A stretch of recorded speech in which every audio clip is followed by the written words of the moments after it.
can't tell you how rare it is at this early on a Tuesday morning to see Stugotz and Mike Ryan maximum locked in on sports, just snorting the highest level of tennis, even though it's just a quarterfinal. Snorting It's a quarterfinal that feels like a final, Dan. I mean, you two, Mike Ryan has been jumping around, popcorn jumping around, watching here. He wants.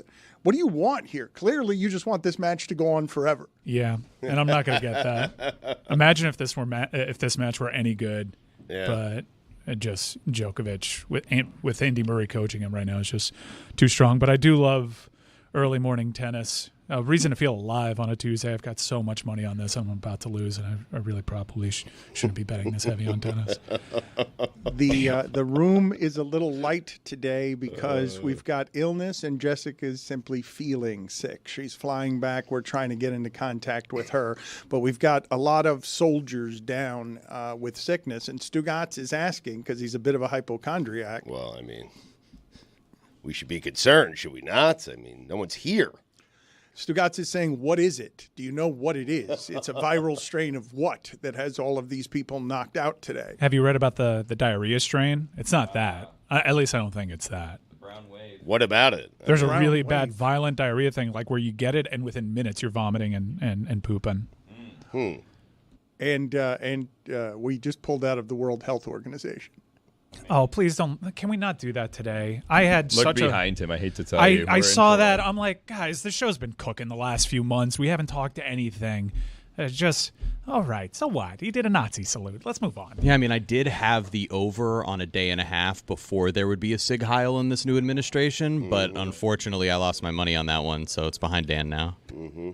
I can't have without comment, which is how I was going to do it all show before you guys got carried away. I can't without comment have that behind me and not have you guys say that I'm making it political when I was going to do it and am going to do it without comment. I don't trust you on that one. Yeah, it seems tricky. I have over under 4.5 on Nazis today. I won already. I'd bet dollars to donuts. You're going to mention politics today. What are we going to do? First of all, I still don't understand why it is we bet dollars to donuts. I believe that I'm going to abstain from a couple of things today. I'm going to go try to go the day without talking about Jimmy Butler, even though Jeremy is dying to talk about Jimmy Butler because he was in the most awkward locker room he's ever been in his life, he said, all 6 days of his life. You're talking about So it, that's though. a loss. That's a loss. Yeah, Yeah. 0 for 1. Yeah, I just wanted to talk about show- Khalil Ware and Bam Adebayo The together. show I don't know hasn't what you're started doing. yet. I'm not talking about anything yet. The show starts in earnest when the intro plays. This is a shadow show. Anything can happen here. And this is not show. This is something that is before the show. And so I was going to avoid politics and I was going to avoid Jimmy Butler and I was going to talk just football, just the way it is that you want me to do it. Right. But when you told me about a brown wave, I didn't bring that up. Billy jumped in there. All of a sudden he put between a red wave and a blue wave, he put a brown wave. Once he puts that in there, I'm like, oh yeah, and did you see we checked out of the World Health Organization now Mike Ryan is sick to his stomach because Djokovic wins. Mike Ryan's sick to his stomach. Or This he is has the not- virus. Yeah, I'm bummed. Diarrhea strain. Brown Dan wave. asked me if I hated Djokovic. I'm like, no, I don't hate him. I just dislike him more than any other tennis player. But it's not hate. Like, I respect him. And look, he's going right now and he's celebrating with Andy Murray, and Andy Murray is one of my all-time favorites. So it does bring like a little slight dash of likability to a guy. I would actually really like Djokovic if he were more of his true self, because when things don't go his way and the crowd gets behind the other person, he taps into this villain character that I wish I saw more of. That villain character, when you're as excellent as he is really such a strange thing to see in the modern age, Stugotz, because back when you and I loved tennis because American tennis was great, we had an assortment of divas at the top of the sport. But this guy being a villain, this kind of excellence, when he broke, I remember when he broke he was like 20 years old, and it was here on Key Biscayne where everyone in tennis was talking about what this was going to be. And at the time, he had all sorts of conquerors ahead of him. But Federer has been in charge of this sport for so long that seeing him come and take it from him and then become villainous has been an interesting turn. And I really like this era right now because you have Alcaraz, who was, arguably best in the world prior to this matchup here. Look, Djokovic lost to Riley Opelka a couple of weeks ago. This is a Right. stunning turnaround. He had a light off season. There's a reason why this matchup is in the quarterfinal. But you have Djokovic being all-time great and now keeping the young ones at bay. You mentioned American men's tennis. We're on the precipice of something very special. A golden generation of American males are coming, and this guy is being the gatekeeper right now, and I think I might actually hate him.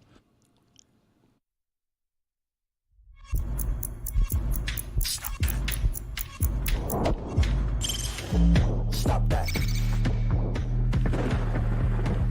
Stop that. Stop that. I hear him chat from the noise. Move too quick, can't stop for the talking. I hear him chat with the walking. Just too sharp with the prize. White girls better tell me I'm awesome, yeah. Hot like fire on the pan. If you wanna touch my please use caution. Cold like 0 degrees. I'm out the cage, gotta let out the beast. Revolutionary, gotta let out the streets. Locked in a cage, I'ma let out the sheets. We came for one man, forget my peace. You take the west, I'll take on the east. I'ma put him in the cage, never let out the. I hear him chat to the noise. Move too quick, can't stop for the talking. I hear him chat with the boys. Man so tough, but man's keep walking, yeah. Just too sharp with the prize. White girls, better tell me I'm awesome, yeah. Hot like fire on the pan. If you wanna touch my please use caution. Stop that. Stop that. Stop that. I'm curious because I'm sure that everyone listening to this understands the feeling that I'm about to express right now. And it's a feeling that you can't control. When I'm watching Lions in Washington going into that game, in my head, unemotionally attached, I'm like, man, it'd be really nice for Detroit to feel good for a while about its football since it hasn't happened in my lifetime. Right. To feel like they have a legitimate chance and they got the bye. And generally speaking, if you've got the bye, you win that football game. Just I don't know whether it's a 70 or an 80% clip, but it's pretty surprising for Washington to go into Detroit and be able to do that as a 9.5-point dog, a rookie quarterback to become, win 2 road games now and is the best rookie quarterback since, we got to say, Marino, right? We've already got to say that in terms of impact as a rookie, you're not supposed to learn the position this way. In college, this guy somehow averaged 10 yards a play, a first down a play at LSU, and now just ransacked a Detroit team that had the most hope of any in my lifetime. But what surprised me about Saturday night is I switched allegiances quick, and I went to rooting against the Lions and then laughing at the Lions fan base, and I had no control over what it is that was happening to me. It just happened. You became a commie.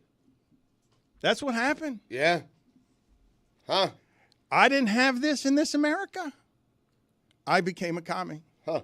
On Saturday night. Interesting. Because this makes me to hate the Lions, to hate this Lions team.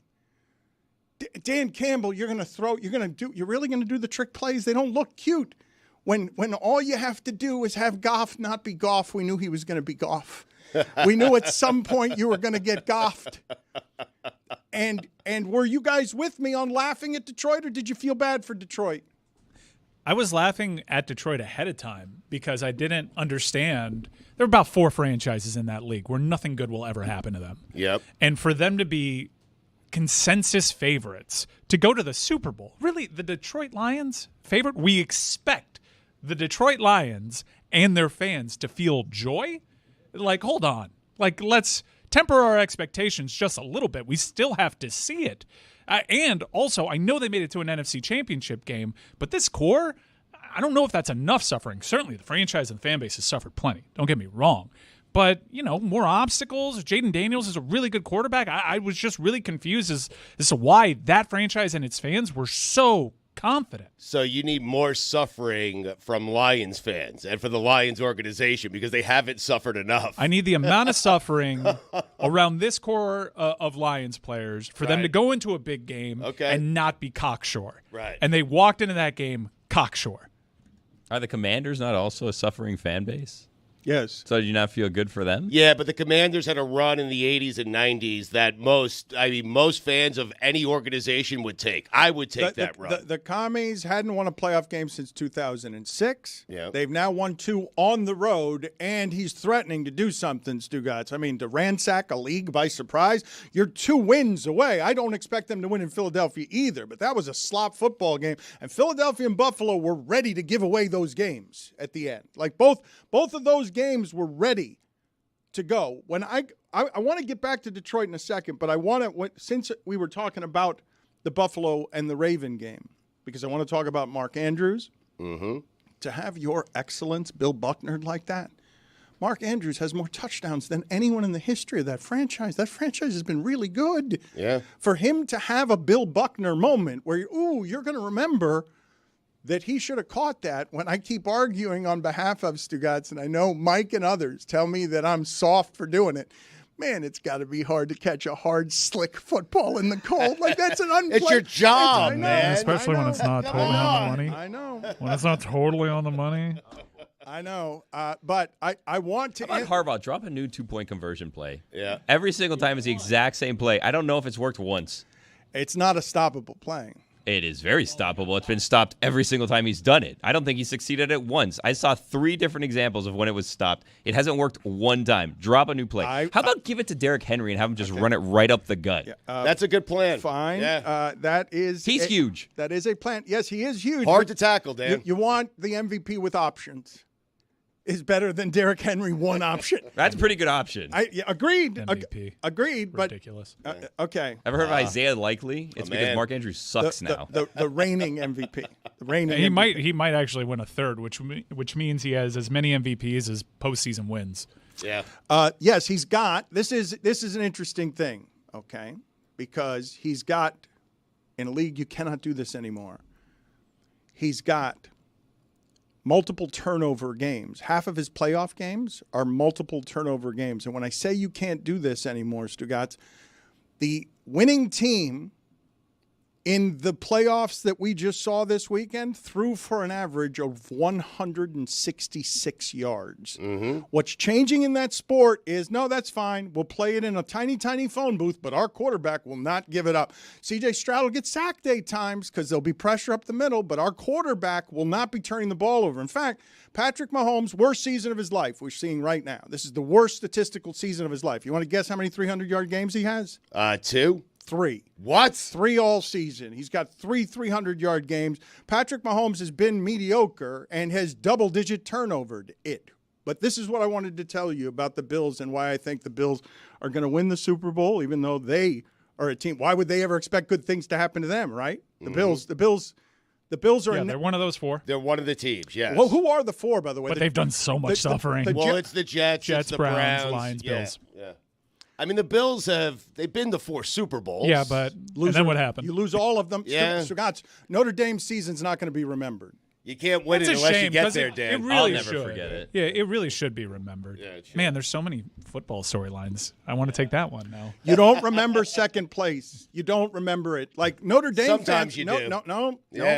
Canes, Ohio Wait, State. are we letting Lamar off the hook? Look. Because an opposing quarterback scored more than 14 points and then he's done so? I'm going to go back there in a second. Terrible. No, the thing that I want to talk about, because it's in the weeds a little bit on football, but to me it's fascinating because we spend the whole season trying to get to a metric that tells us who's best. 1-game samples, we understand some of them in the snow. You tell me the importance of coaching and coaching and coaching and coaching, and largely, at the end, it was all the best quarterbacks.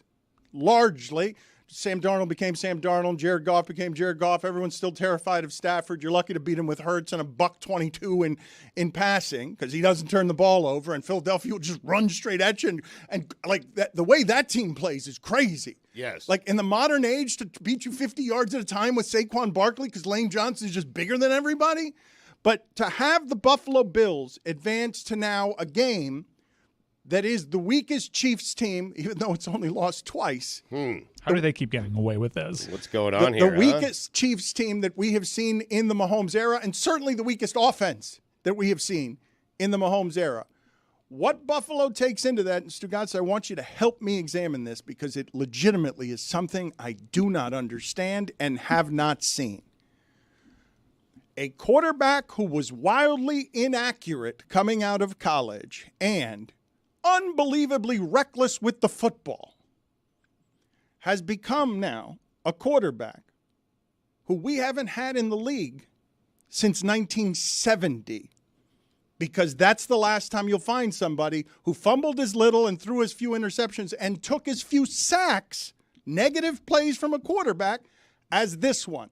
Josh Allen has become the greatest protector of the football in the sport. This is an offense that is historic in protecting the football at a time everyone's protecting the football. Why'd you beat the Ravens at home even though you hadn't lost at home all season? They turned it over. And you did not. That was the difference between those two teams, both of which we know can be Super Bowl winners, both of which we'd all acknowledge, yes, those are two teams that are good. Baltimore was favored in that game. Buffalo hasn't lost a game at home all season, and everyone saw, no, that's the number one defense. Against the number one defense since Week 11, Josh Allen can be trusted to not turn the ball over. Get out of here. Like, how is not everybody in the world talking about, you know what the difference in that sport is? All the analysis, all of it. That quarterback doesn't make mistakes. You're confused by this, How can I not be? I said he was terrible at football. I think what the Bills have done, I mean, he threw the ball 22 times. They're not putting him in spots where he's going to turn the ball over. Like the offense, it's kind of like he's been, it's kind of like a game manager. Like it's time of possession. It's take as much time. It's keep the other quarterback off the field. And Josh Allen is not throwing 45 times a game to win. The reason it's not game management is because you're still terrified of them on 3rd and 11. Well, of course you are. But that's what I'm saying. But that's why he's so great. But game management with Alex Smith, you weren't terrified of anything on 3rd and 11. When there's a crucial play, Alex Smith isn't keeping the ball in his hands. But it's the rare game manager who can also just win the game by himself. Okay, but so you see, he's managing games, guys. Of Josh Allen. I Please, am. Can we put this narrative to bed before it starts? Josh Allen's playing the cleanest football of any QB in NFL history per NFL on CBS. This season, he has the lowest percentage of plays with a sack, fumble, or interception since the merger. Only 4.2% of plays end that way for the Bills. So, Stugotz, this season, the Bills have basically had half a turnover a game. Half a turnover a game is the average on what the Bills, how you steal the football from them. Sounds like he's due. That's the worry. It's bound to happen at some point. Bad weather, happen to anyone. Ooh. And I understand Lamar for his postseason, that was one of his better performances, but statistically, he's quite literally half the quarterback he is during the regular season in the postseason. You juxtapose that with what Josh Allen is to his team, a team that spent their entire offseason taking away talent from him, while the Ravens just stacked talent on talent on talent. So many first-rounders across that team. And the difference is Josh Allen played a clean game. Lamar Jackson couldn't. And I know Andrews is the foil because a defender made a great play with a peanut punch and he didn't catch that ball. But Lamar Jackson's fumble was stupid, dumb, worse. Trying to do too much. In fact, you could watch it over again and wonder, how does this even become a fumble? How do you have the opportunity to fumble it, let alone almost be a fumble 6? The criticisms of Lamar have long since been valid. Fumble 6 is not a thing. It was almost a fumble 6. It can't be a thing, but I'm just saying that phrase doesn't work. A pick 6 works, a fumble 6 does not work. You're right. We need to come up with a different name. We need another name for that. Really? That's not good enough. I mean, it's not my word. It's not a phrase that's okay. Pick 6 rhymes and we allow it. Fumble 6, that's the first time I'm hearing it, and I don't want it. Fumble, even though I know exactly what you mean, and I do want to keep examining Stugotz because we won't leave Mark Andrews alone because what came over me on Mark Andrews felt really bad. Scoop and score. Fumble 5+1. Oh, wow. I like that math. Inefficient. You were pointing. Metrics. You're pointing at Billy supporting fumble 5+1, which is truly terrible. How so? We had scoop and score right there. Yeah. Plus a potential other one.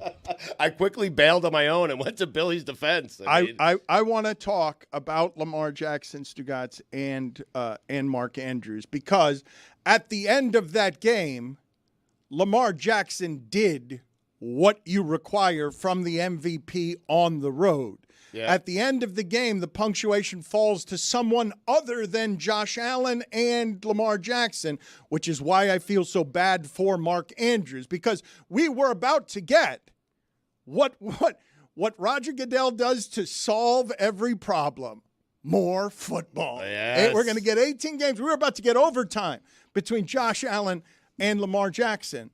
Or we were about to get Josh Allen goes right down the field, not going to be a game manager, going to win the game, or turns it over, Josh Allen, and we laugh at him all offseason because you didn't turn it over at all, but then you turned it over. I wanted to yell at McDermott for kicking the field goal. Well, so let's talk about this for a second. You can't do it. This is, Stugotz, this is where this is. Even though you should. We knew that Sam Darnold was going to Sam Darnold. We suspected that that Jared Goff was going to Jared Goff. Where the Bills collapse is with us just watching them and being like, well, is it going to be the turnovers or is McDermott going to get you at the end? Because that's when he's going to shrivel up and say, I've got one of the best running weapons that there is. Yeah, you stopped them that time, but Ravens, the best I got is this. This is the best I got. I got Josh Allen with options, rolling around, needing to get a yard. Stugotz, the difference between the Rams and the Eagles season is the Eagles can't be stopped on 3rd and 2, and the Rams were a couple of times. Like, what can you do on 3rd and 2 in this league, and what can you do in 3rd and 11 in this league?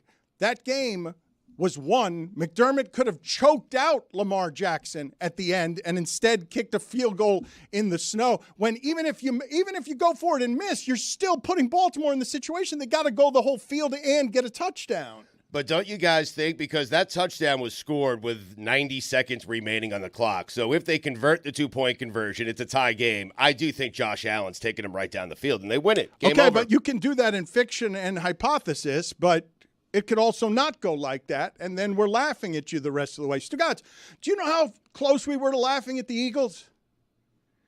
That you're going to waste the Saquon Barkley game up with 5 minutes left by allowing the Rams to score 2 touchdowns on you on your field?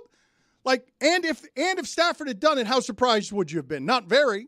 No, not at all. I love watching him at this age. So do I. If Matthew Stafford in Detroit had the brains that Rams Matthew Stafford has right now, he'd genuinely be an all-timer. Cagey vet. There's just nothing that you can do to surprise him. He's seen it all. I'm not going to put this on Mark Andrews, though. It's squarely. Like, listen, he had a bad day. I'm not going to deny that. This is squarely on Lamar Jackson. When you're talking about Josh Allen not turning the ball over, Patrick Mahomes not turning the ball over, Jaden Daniels, a rookie, never turning the ball over, and Lamar Jackson, a 2-time MVP, and I do think he is one of the greatest quarterbacks I have ever seen.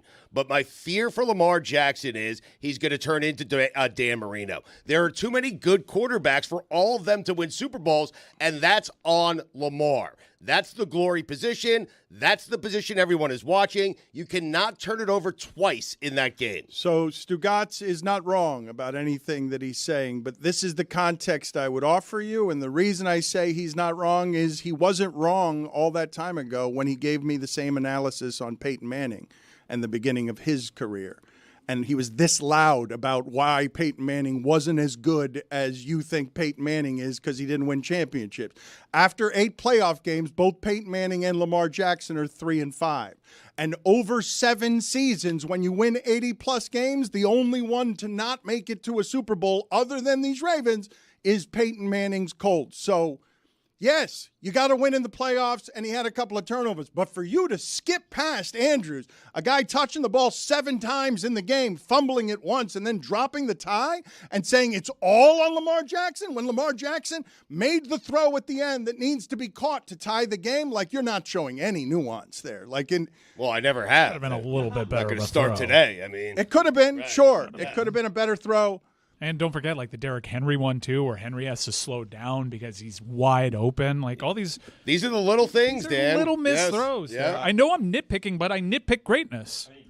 Derrick Henry also dropped the ball that should have been a touchdown. But no. But that's the one that I'm talking about. Like Derrick Henry has to catch it by his shins because the pass is so bad. The dude is wide open. You got to hit Derrick Henry full stride. That's a touchdown if he does. He didn't, or Josh Allen didn't turn the ball over, but Lamar had a better game than Josh Allen, except for the turnovers. The Ravens had a better game than the Bills, except for the turnovers. They outgained them 416 yards to 273. Like, the passing was better from Lamar. The running was better from Lamar than Josh. They just held on to the ball and they secured the ball. That was the difference. All the teams that had more yards this weekend lost the game. Crazy. That's crazy. That's a wild stat. The Peyton Manning thing, I think, kind of clicks a little bit. Like, Lamar, since he's been in the league, he's won the MVP about like 15% of the time that he's been in it. And we were saying these things about Peyton Manning for a long time. And I think, quite honestly, like, Peyton might have had, like, top to bottom better teams. This is the best team I think I've ever seen Lamar Jackson have. And to go up against one of the weaker Buffalo Bills teams, the only difference is this Bills team has the best Josh Allen we've ever seen, and that's the standard. That's who we compare. Yes, by yards, they had a better game, but I don't think Lamar was better than Josh Allen. I mean, he had a better rating, he had a better QBR. Yeah, but Josh did the things to win. More importantly, he did the things to not lose, and Lamar did certain things in that game. Be off by a beat, an inch or two, not be perfect on his opportunities, the turnovers. I just think Josh was better. This is funny, and you can say whatever you want about who was better in that game, but I do find amazing that by limiting Josh Allen as much as I possibly can, that's how I'm going to beat Lamar Jackson, who needs to be not an inch off, not a step slow. This person, Lamar, throw was late. Look, this is what I'm going to say is fair about your criticism, because the winners get to write the history. The losing is forever. He can make all the excuses that he wants. We already did this 20 years ago. The part I'm finding funny is that Bill Polian didn't think Lamar Jackson could be a quarterback because he's exactly the same as Peyton Manning is in the playoffs. Like, statistically, their teams are the same. Wow, great expectations. And then they fall flat in the playoffs.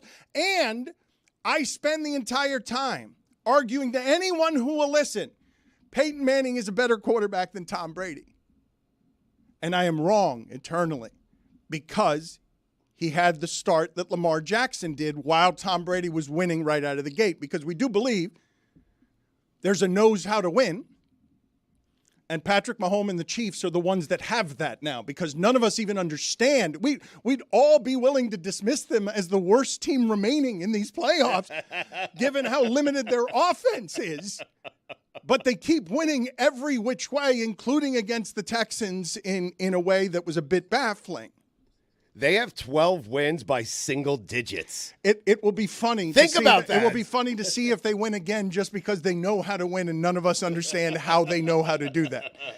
But to watch Lamar Jackson play the career arc out of Peyton Manning, Stugotz, and I'm going to give you, we have more metrics now than we did back then. In 1999, we were really doing win and clutch, and that's why Peyton Manning can't win in the postseason. Now we have the math that tells us that in tight window throws this season, Lamar Jackson was far and away the best quarterback in the league. Like, it wasn't even close on accuracy. Right. So Lamar Jackson, you may think of a certain way, but he's kind of Drew Brees. Like, in terms of accuracy, you might see a quarterback the same way Bill Polian did and be like, nah, not a quarterback. Doesn't look like a quarterback to me. Because it's too much Randall Cunningham. It's move around. It's a lot of athleticism. But also, tight window throws, better than anyone in the sport, while the Bills are saying, Josh, no more tight window throws. Just easy throws. Tuck it and run. Yes. Run for 6 yards. Shakir for 7. Yes. Knox and Kincaid, no problem. Speak for yourself on clutch. I've been talking clutch since 1980. I mean, fair enough. You understand? You do understand what I'm saying, though, right? Of course I do. Yeah. That Lamar Jackson is going to get all of it today, and that's what happens when you lose. And I really do feel like everything's fair under those circumstances. Like, that's the contract in sports. The fan doesn't have to be reasonable or perspective-filled about these things. You know, you say that, with Peyton Manning making that comparison, there was only one quarterback for Peyton to overcome. And it was Tom Brady. And my fear for Lamar Jackson, because you watch him and you see the obvious talent, and you're watching one of the all-time great quarterbacks to ever play the sport. But Manning only had Brady to deal with. Lamar has Mahomes, Allen, Burrow, Jackson, Jaden Daniels. All those guys can't win Super Bowls. So he's like Phillip Rivers? I don't know. Like, That's my fear for Lamar Jackson. We're not going to remember him the correct way. I will say that the dollop of perspective I would put on the punctuation to their season is he did the things at the end that you want him to do.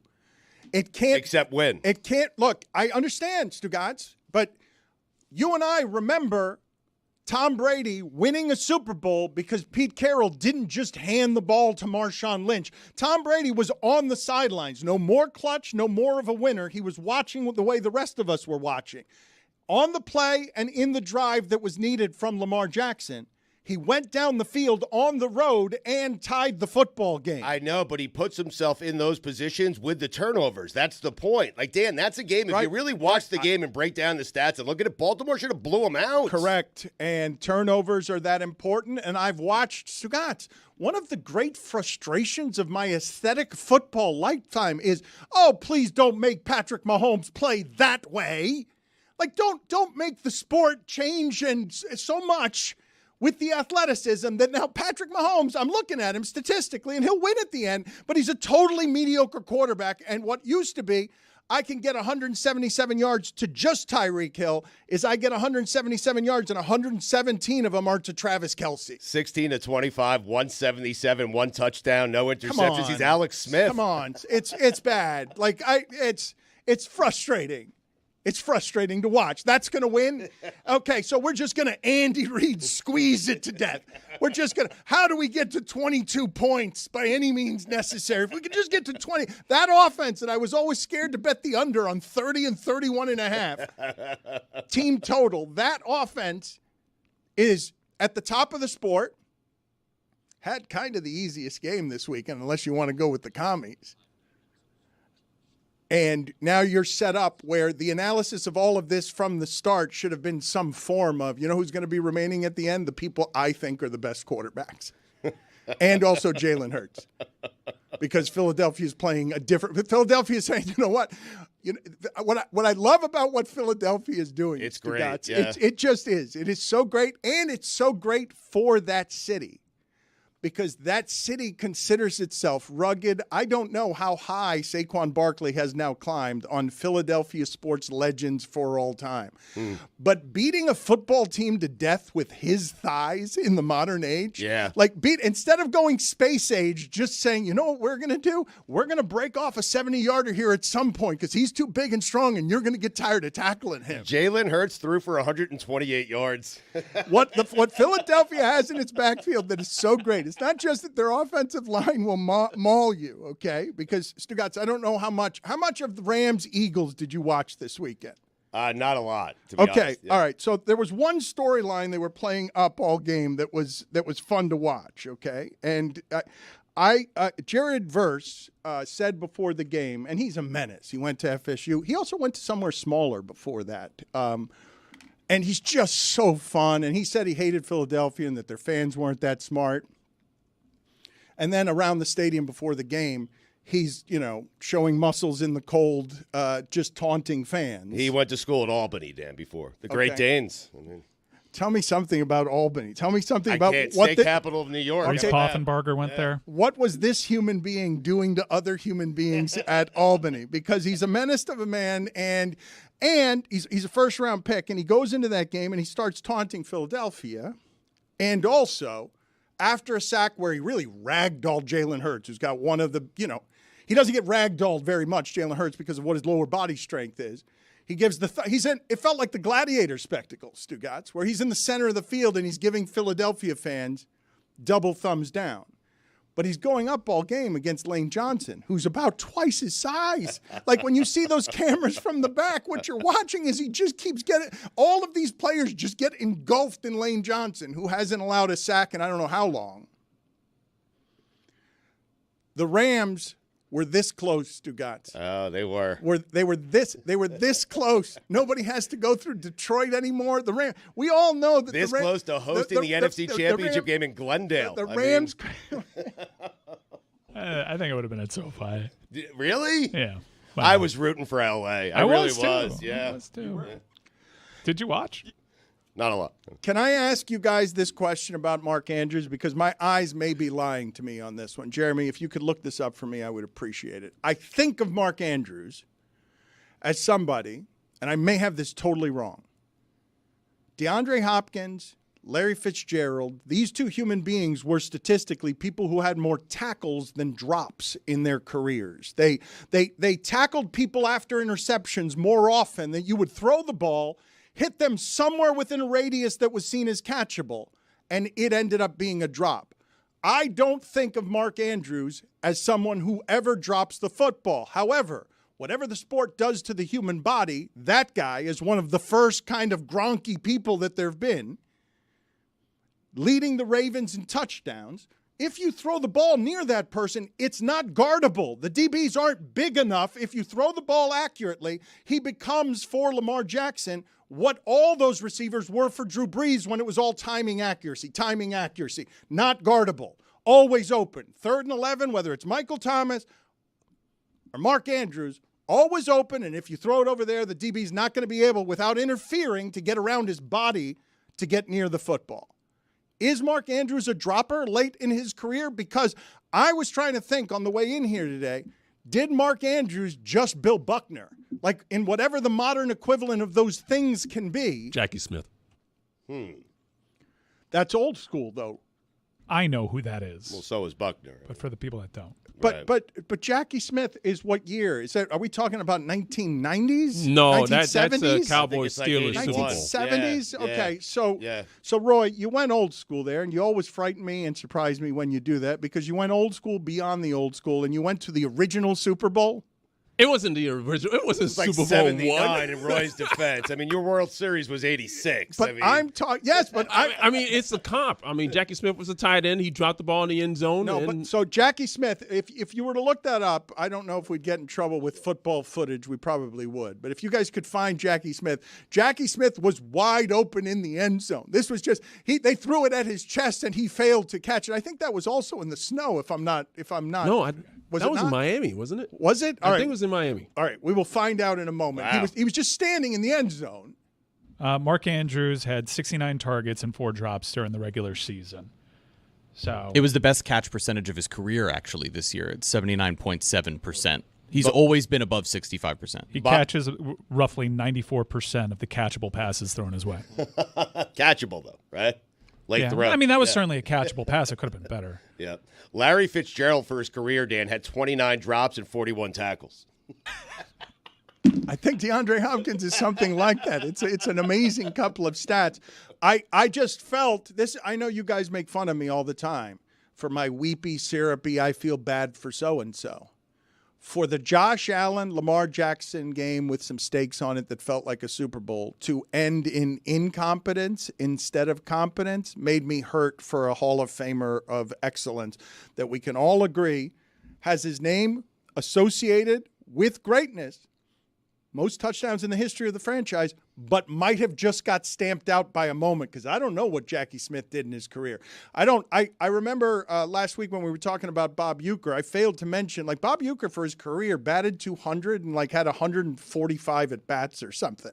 Like, just it didn't play very much, but the rest of his career ended up being his legacy. The thing that made me feel bad for Mark Andrews, beyond just an athlete not being competent in a moment that demands greatness, for all of us to have that as the ending of that game, when I know how great that guy is, and was I just watching everyone diminishing that name to something that's less than great because of the size of that moment and the size of the incompetence. Super Bowl 13 was in Miami. Jackie Smith's career numbers is 7,918 yards, 40 touchdowns. No snow, by Did the it way. snow? Yeah. I don't know if there's any coming back from Mark Andrews from that with that organization for a lot of reasons. He's an all-time great for that franchise, but if you've watched him, he's had the injuries. He's got this bigger frame. He's got a bigger number attached to his contract, and Isaiah Likely has been coming for his job. Right. And if you remember that moment, what happened right before that play?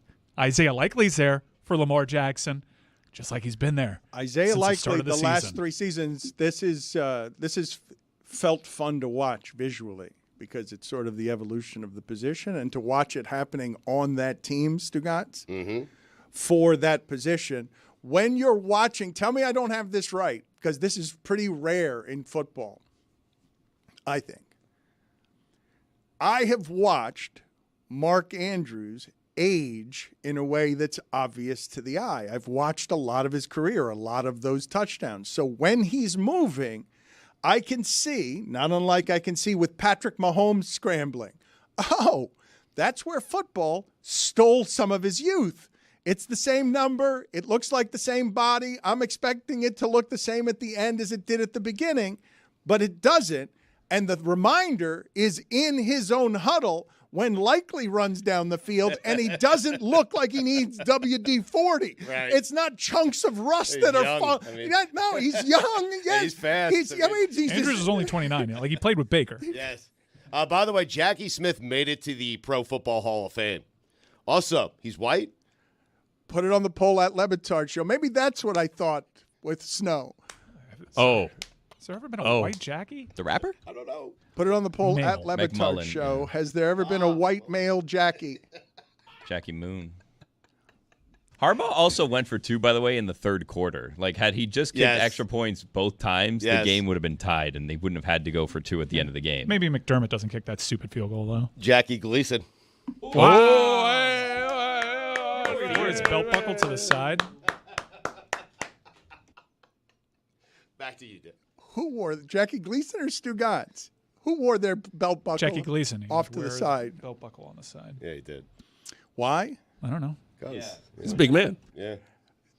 Am I right when I frame it in that as the historical perspective that Mark Andrews is now? We now have a moment that's the opposite of excellent. That the football weekend was marred by, instead of greatness, this Hall of Famer, an immortal, really, at the position. You'd say yes, no? No. He's just a guy. Yeah. Wow, you got him as a Jag? You think he's like a top? You think Mark Andrews is an immortal? Is he like a top 5 tight If he end put of together all like time? 3 more seasons, Is he a top 5 tight You have end, Mark like, Andrews presently? with Tony Gonzalez and guys like that. Well, I mean, I got to see the numbers, but I think like if he puts together 3-4 more seasons of what he's done in his career, he might be a borderline Canton guy. I could make an argument that no one would get behind that I think George Kittle might be the best tight end that we've seen because George Kittle has not had the quarterbacks that the great tight ends have had. Or Bowers. I could go Bowers now. Oh, Bowers is already there. Come on. But before Kittle's the best blocker. Billy, that was great, and I want you to sharpen that because we're sharpening Boldest take here. I mean, Travis Kelce's had Patrick Mahomes. Gronk had Brady. Who has Kittle had? He's great. He's indisputably great. And by the way, half the time they just use him for blocking. Like, they haven't even unleashed him to his full potential. I would say that George Kittle is probably better than Mark Andrews now and forevermore, but I don't know how you're defining immortal. So perhaps I'm getting carried away. I just think of this player as one of the best I've seen at the position, totally unguardable. But when you talk Boldest Take, we now have a sponsored Boldest Take. You guys have been leaving them by voicemail. We're keeping alive the voicemail, Stugotz. Wow. The landline and the voicemail. You haven't heard about this. I expected you to be on here spewing takes on your way home because we've got a sponsored take line, and this is our Boldest Take from the weekend. The Boost Mobile Boldest Take from the weekend is presented by Boost Mobile, the newest 5G network in the country. Hey, yo, I ain't gonna hold you. I've seen the success of LeVar Ball now with the 3 of his sons. LaMelo, All-Star. Lonzo, he's cooking in Chicago. So here's my proclamation. LiAngelo Ball is going to the Grammys this year. Not only is he going to the Grammys, he's winning one. Rap Song of the Year, baby. Tweaker, I might swerve in that corner. Whoa, whoa.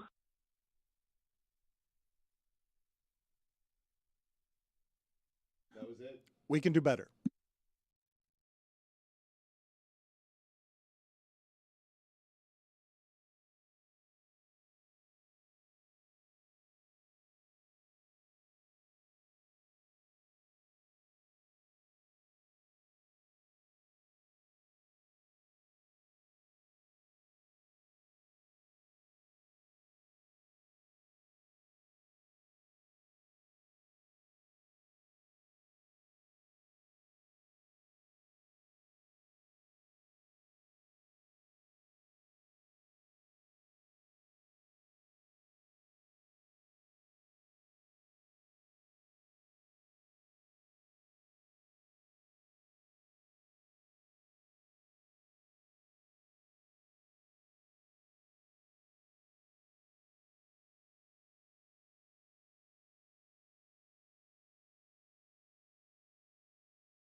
Look at this. Doggy on a Tuesday. Oh, doggy on a Tuesday. Can't even fix his hair. Too busy running from Hollywood premiere to Hollywood premiere because First Take is giving him a second life. Out here last Tuesday in London, you'd be amazed. My hair was freaking frozen. Okay, I am mortified by your general behavior of being Maximum Stugotz, getting near the fame, and demanding that Timothy Chalamet, whatever his name is, I can't pronounce his first name. Right. Mm-hmm. It's the first name I have trouble with because it's not Timothy. Timothy. It's not Timothée. It's Timothée. Get over yourself. Okay, well, that's the thing. Right. Mad It's Dog, Timmy. you got to the top, and you immediately started calling in favors, and then Chalamet's got to give you an audience. And then you get the audience. Shameless. Embarrassing. It was, but I enjoyed it. I can guarantee you that, baby. Listen, I did that thing on First Take, and I had done the Complete Unknown stuff for a while because I love the promos, I love Dylan and everything else. But when I went on there on January 2nd, I said, okay, let's do a Mad About, and let's do a Mad About me, about how I couldn't get a seat to the premiere. In New York on December, 17th or 18th, somehow, some way, Searchlight didn't think of me. And so I said, let's have fun with that. Obviously, First Take loves it when you're being made fun of instead of me making fun of everybody else. And lo and behold, 4 days later, Searchlight calls Jill Dreibin, my agent, one of them, and says, listen, how would he like to go to one of the premieres in Europe? So it was London, it was Paris, and it was Rome, and I looked at the calendar, looked at when the football games were. Rome was a Friday, so I didn't want to go there because I missed the NFL. Wednesday, Paris. I thought maybe the Q&A would be in French, so I wouldn't hear that properly. So that's why I picked London. I flew over there last Monday, took my daughter, who was 24, on Wednesday. Embarrassing. And lo and behold, Chalamet did an absolutely tremendous job. Okay. And forget me. You're bought and paid for. You're bought and paid. Yeah, no, I'm going to argue about that. Yeah, you're right. Embrace it, doggy. And Bob Dylan would hate what you're doing. He would hate what you're doing. Well, he hates what everyone's doing. He hates what Chalamet's doing. And you're out here endorsing, you laundering Chalamet for Bob Dylan because they can buy you. It's embarrassing. But we'll get to that in a second. I want to play the sound for you. And the audience of you using your platform shamelessly to just curry favor with the famous so that your daughter can get cool things here. It's not objectivity, and it's wrong, and it needs to be called out. It's good parenting, though. Yeah. That's it. Last Thursday, I had to wait in line in that cold weather at that Royal Theater in Norwalk. They don't know me. 5 seats? Yeah, but you're right back. I had to sit in the front row. I had to sit in the front row! Don't laugh. That's the worst. Break it down. What a disgrace. You mean to tell me that somebody from that movie couldn't pick up the phone and say, you know what, the guy's an idiot, but he's talking at us about it. Send him a lousy ticket so he can go premiere on the west side of Manhattan. And I wasn't invited. And that has me really, really upset. And it shows me at 65 years of age that I have, we know he doesn't have any power. Where's Chalamet, by the way, hot stuff? Shows that I have no power. I love you, doggy. That was on January 2nd, Danny. That was on January. Now, I did not do that thinking that somehow, some way, because I had been screaming about this movie for a month and nobody had reacted at all. Radio, TV, everything. Nobody said a word. I'm gonna argue. But that one resonated. Look, I don't like what you've become late in your career here, where you are simply trafficking in all of the powers that you have to do things that satiate only you and your ego. Dog's been doing this his entire career. I know, Dan. it's great. It's been wonderful to see it have a resurgence so strong that he just got done casually saying, one of my agents. One of my agents? Yep. How many agents do you have, Russo? And well, they work together, and I wanted to give Jill the credit because they called her. You are funny, Le Batard. You are funny. You are funny. But anyway, little did I know, after I did that, a day or so later, Chalamet called Searchlight. Let's get him a couple tickets to one of our premieres. So I went, and I wasn't going to take my daughter. I was going to take my youngest son, who loves movies, and he goes to Loyola Marymount. but he's mad that I got Chalamet and he didn't, so he didn't want to do it. So that's where Kira Russo came in. And there is the shot of Chalamet and the nicest guy in the world. Stugotz, look at that.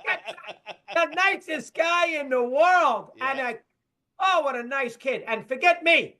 He signed every autograph for those fans who lined that red carpet. He took pictures. He grasped the idea. He on the set or on the stage before the movie was presented.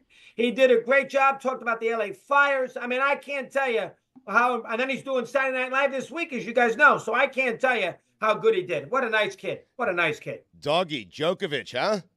Oh, I know. Yeah. I got up at 5:15 to watch. He lost the first set, and he was right in the middle of the first set, and he had to take a medical timeout because he hurt his groin. He came back in the second set, got a little more aggressive. Alcaraz was a little off, and Djokovic he had a great second serve.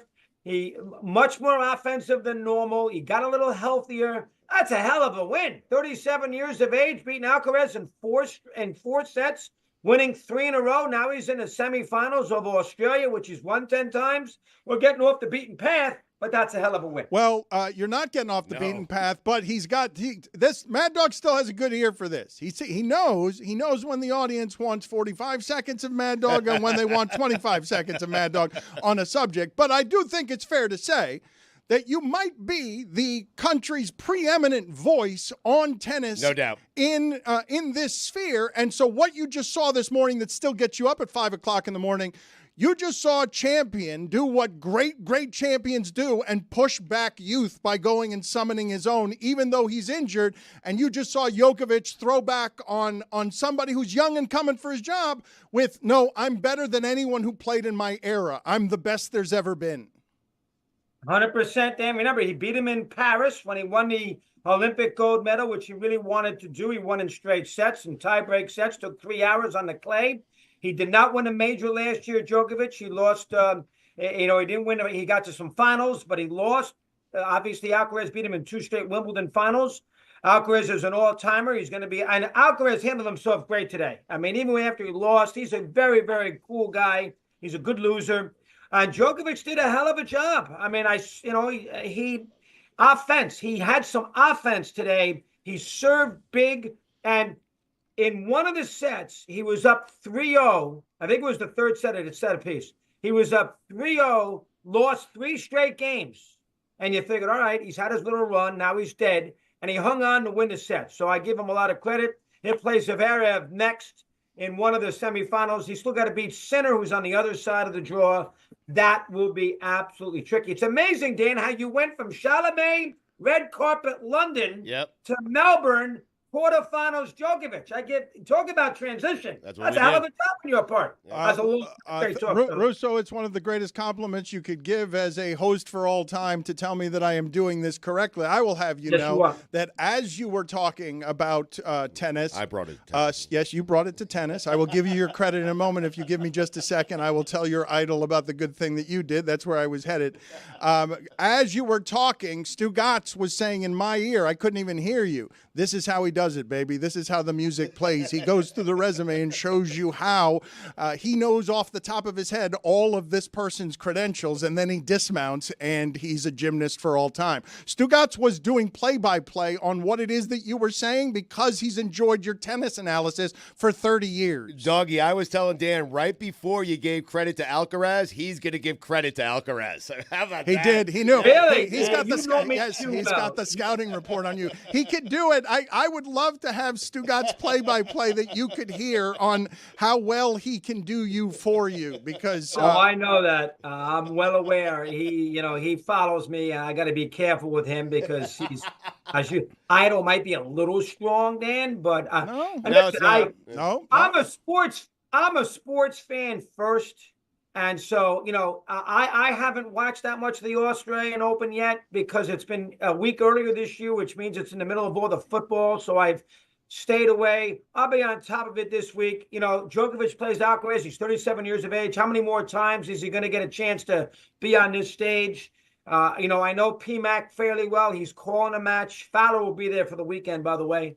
I know PMAC fairly well. I needed to get up, and 5:15 is better than 3:30 because there was a match before it. So I was juiced up. I kept my eyes open, and I was there right away. And listen, it's a big weekend. You had 4 good NFL games. You had a college championship. You got an Australian Open final. Buffalo, Kansas City should be great on Sunday afternoon. Daniels is great. It's a good time of the year in sports, Danny, as you know. It's a good time of the year. I, again, will present to you and the audience, though, is anyone in your life, any family, any friends, saying to you, Mad Dog, the way you've been compromised on this Bob Dylan movie offends us from the 1970s. You're shilling on behalf of Bob Dylan's movie in a way Bob Dylan would find unbecoming. He hated Hollywood this way. That is fair. Now, Dylan does like Chalamet's performance. He put that tweet out. And I don't want to come across as this Dylan expert. There are a lot more people older than me who know a lot more about Dylan than I do. Eddie Coleman, the old New York Met guy from FAN, is one. My buddy Sean McAdam is 2, but I love the songs. Have you seen the movie yet, by the way, both of you guys? Have you seen them or not? I haven't seen it. I have not. No. You have no desire to see it, or you're going to get around to it? Not a big Dylan fan. Got to be honest, Doug. Wow. Yeah. Wow. Yeah. I mean, listen, the movie's great. I was really impressed with the London audience. They laughed at the right spots. Outside of me having to go to the bathroom and calling over 9 million people. What happened there? What happened? Did you lose your seats? I know, they gave me the seats in the middle of the theater, Kira and I. What? So I said to myself, this is going to be dangerous. The movie's 2:20.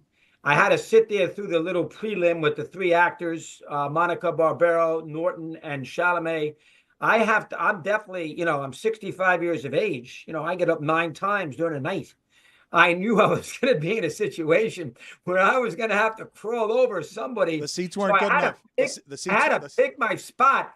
4 English people, and I'm crawling over hands and knees. And I knew where the movie kind of slowed up, so I picked the spot to do it, and then I saw the conclusion of the movie again in the back of the theater. Anyway, loved every minute of it. He does a great job, and, I love the songs.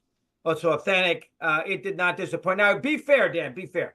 When I started on this little complete unknown rampage, I did it 5 or 6 months ago.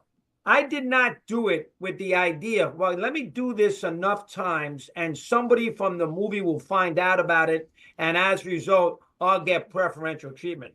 That was the furthest thing from my mind. Now, it worked out that way, but that was to be fair. And I'd be the first to tell you if I did this with a pre-planned, but that was not my plan going in. Not my plan. I got to be fair. It wasn't my plan. Doggy, just before you came on, we were talking some of the legends of the game, the immortals, as Dan put it, and he called Mark Andrews an immortal. In terms of tight ends, do you rank him as an immortal? I may have gotten not after Sunday. I don't. Oh no! Right. Oh no! And can you meet the media after the game, guys? When you drop fumble and you drop a big pass before Jackson's fumble, and then you drop the 2-point conversion. Can you meet the media after the game? Mm-hmm. I mean, is that asking too much? Put it on the poll. Put it on the poll, Choo-Choo. Yeah. Hey, Mark Andrews, can you meet the media? Is that asking too much? Say it to me. Say it to somebody. I remember Diggs last year after he dropped that pass, which probably would have won a game against Kansas City for Buffalo. He didn't meet the media either. Yeah. These guys are hot stuff. They meet the media and they put everything out when they do well, but when they do badly, they don't. They are hot stuff. That's right. They are hot stuff. It drives me crazy. What would you have asked, Doggy? What would you have asked him?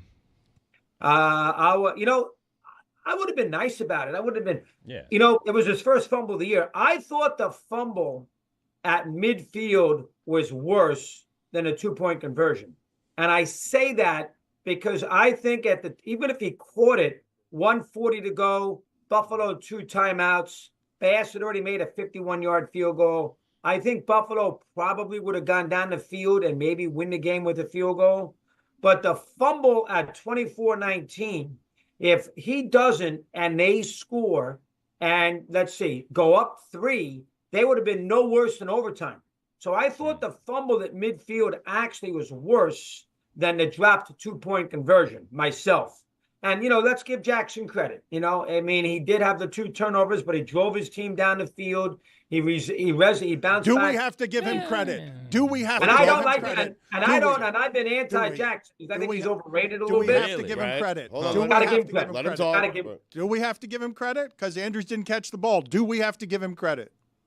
I think we do, Dan, because of the drive. If they did not go down the field and score, and they ended up losing the game 27-19. I think we would have been a lot more critical. The fact that he got the game tied with a minute and a half to go after a bad first half, I think you got to give him credit. Now, is he as good as Mahomes? No. Is he as good as Allen? No. Is he as good as Burrow? No. I don't think he's as good as Stafford. But he's a two-time MVP, doggy. But he's 3-5 in the postseason. That's right. You tell him, doggy. So was Peyton Manning, though, and I was arguing the whole time that while it was happening that he was as good as Brady. He's not. He's not. Is it possible John Harbaugh is just not that great of a coach? The fact that Tony Romo, for the second time in a month, went on the air on Sunday to tell us that Harbaugh is an all-time top, whatever it might be, coach. Tony, have you heard of Belichick? Have you heard of Lombardi? Have you heard of Parcells, Gibbs, All Brown, George Halas, Bill Walsh? Have you heard of Andy Reid? Have you heard of some of these guys? That is outlandish. Harbaugh's done a good job. Super Bowl. He's won one Super Bowl. Exactly. He's been to one Super Bowl in 15 years, 18, 20 years. Let's take it easy. Please, take it easy. And I'll tell you right now, I am so sick of Kansas City. If I see Caitlin Clark or Taylor Swift one more time in that freaking suite, I'm going to go throw up. And if Mahomes gets one more call, the whole Chief organization gets nothing but calls. How the hell did they call those two roughing the passers?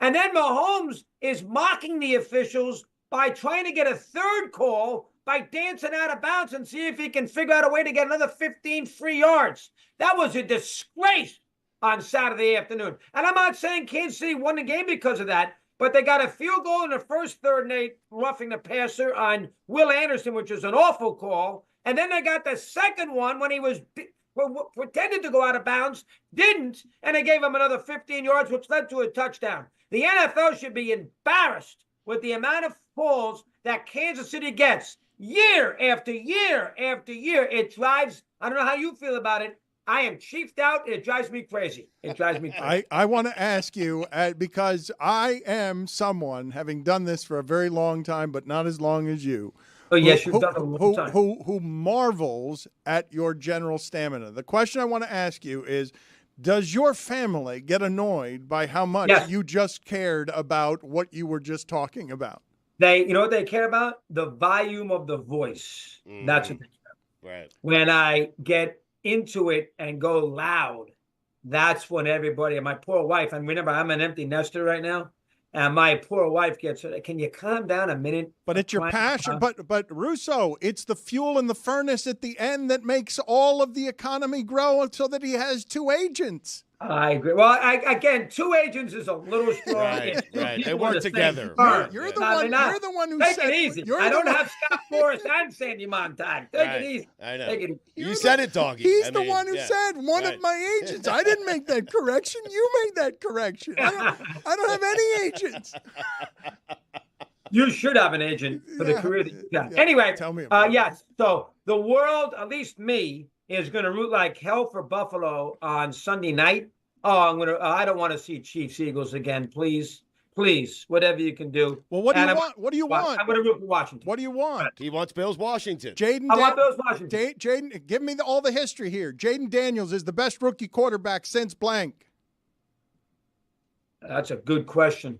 Let me think. Since ever? I mean, he has played so well. God, he's good.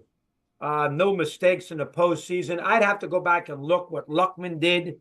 I'd have to go. Brady didn't win as a rookie. Marino came in, but was that his second year when I got to the Super Bowl?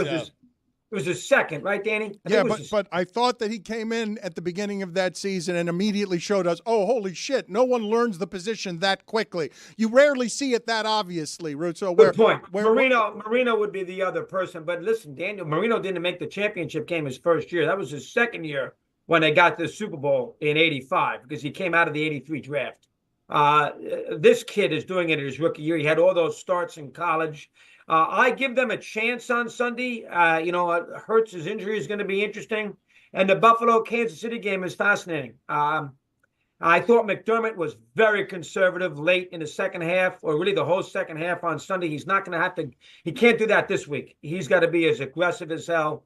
And I don't know how you feel about it. I've had enough of the Chiefs. Let's pray for the Bills on Sunday. Pray for the Bills. Doggy, I looked up Sid Luckman's rookie year. He threw for 636 yards. How about Sammy Boss, you guys? How about Sammy Boss? Don't do this. I'll look up Sammy. Don't do this. We don't want to do that show. What do you mean? What is it? What else has you maximum fired up today? Like, you just went through the litany of all the things in sports you love. You got a 3-day long weekend and a whole lot of football in it. So you come out raring this work week thinking about what most passionately?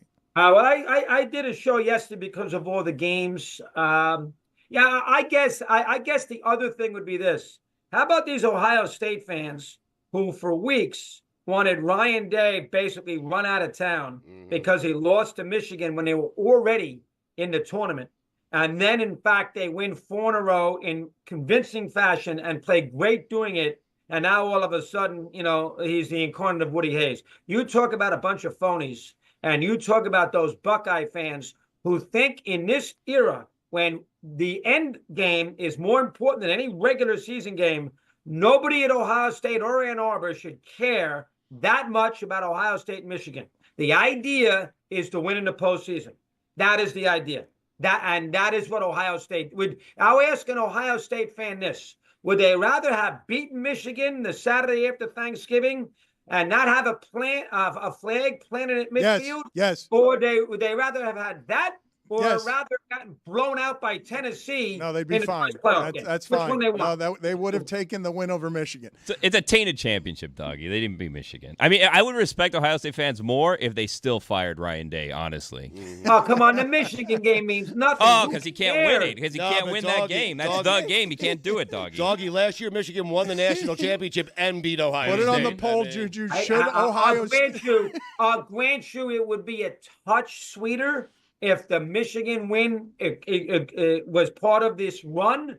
But the bottom line is, in my eyes, the 4-game run is far significant than losing to Michigan. Who cares? One last question from Stugotz, but just put it on the poll for me, Juju, at Le Batard Show. Should Ohio State fire Ryan Day anyway?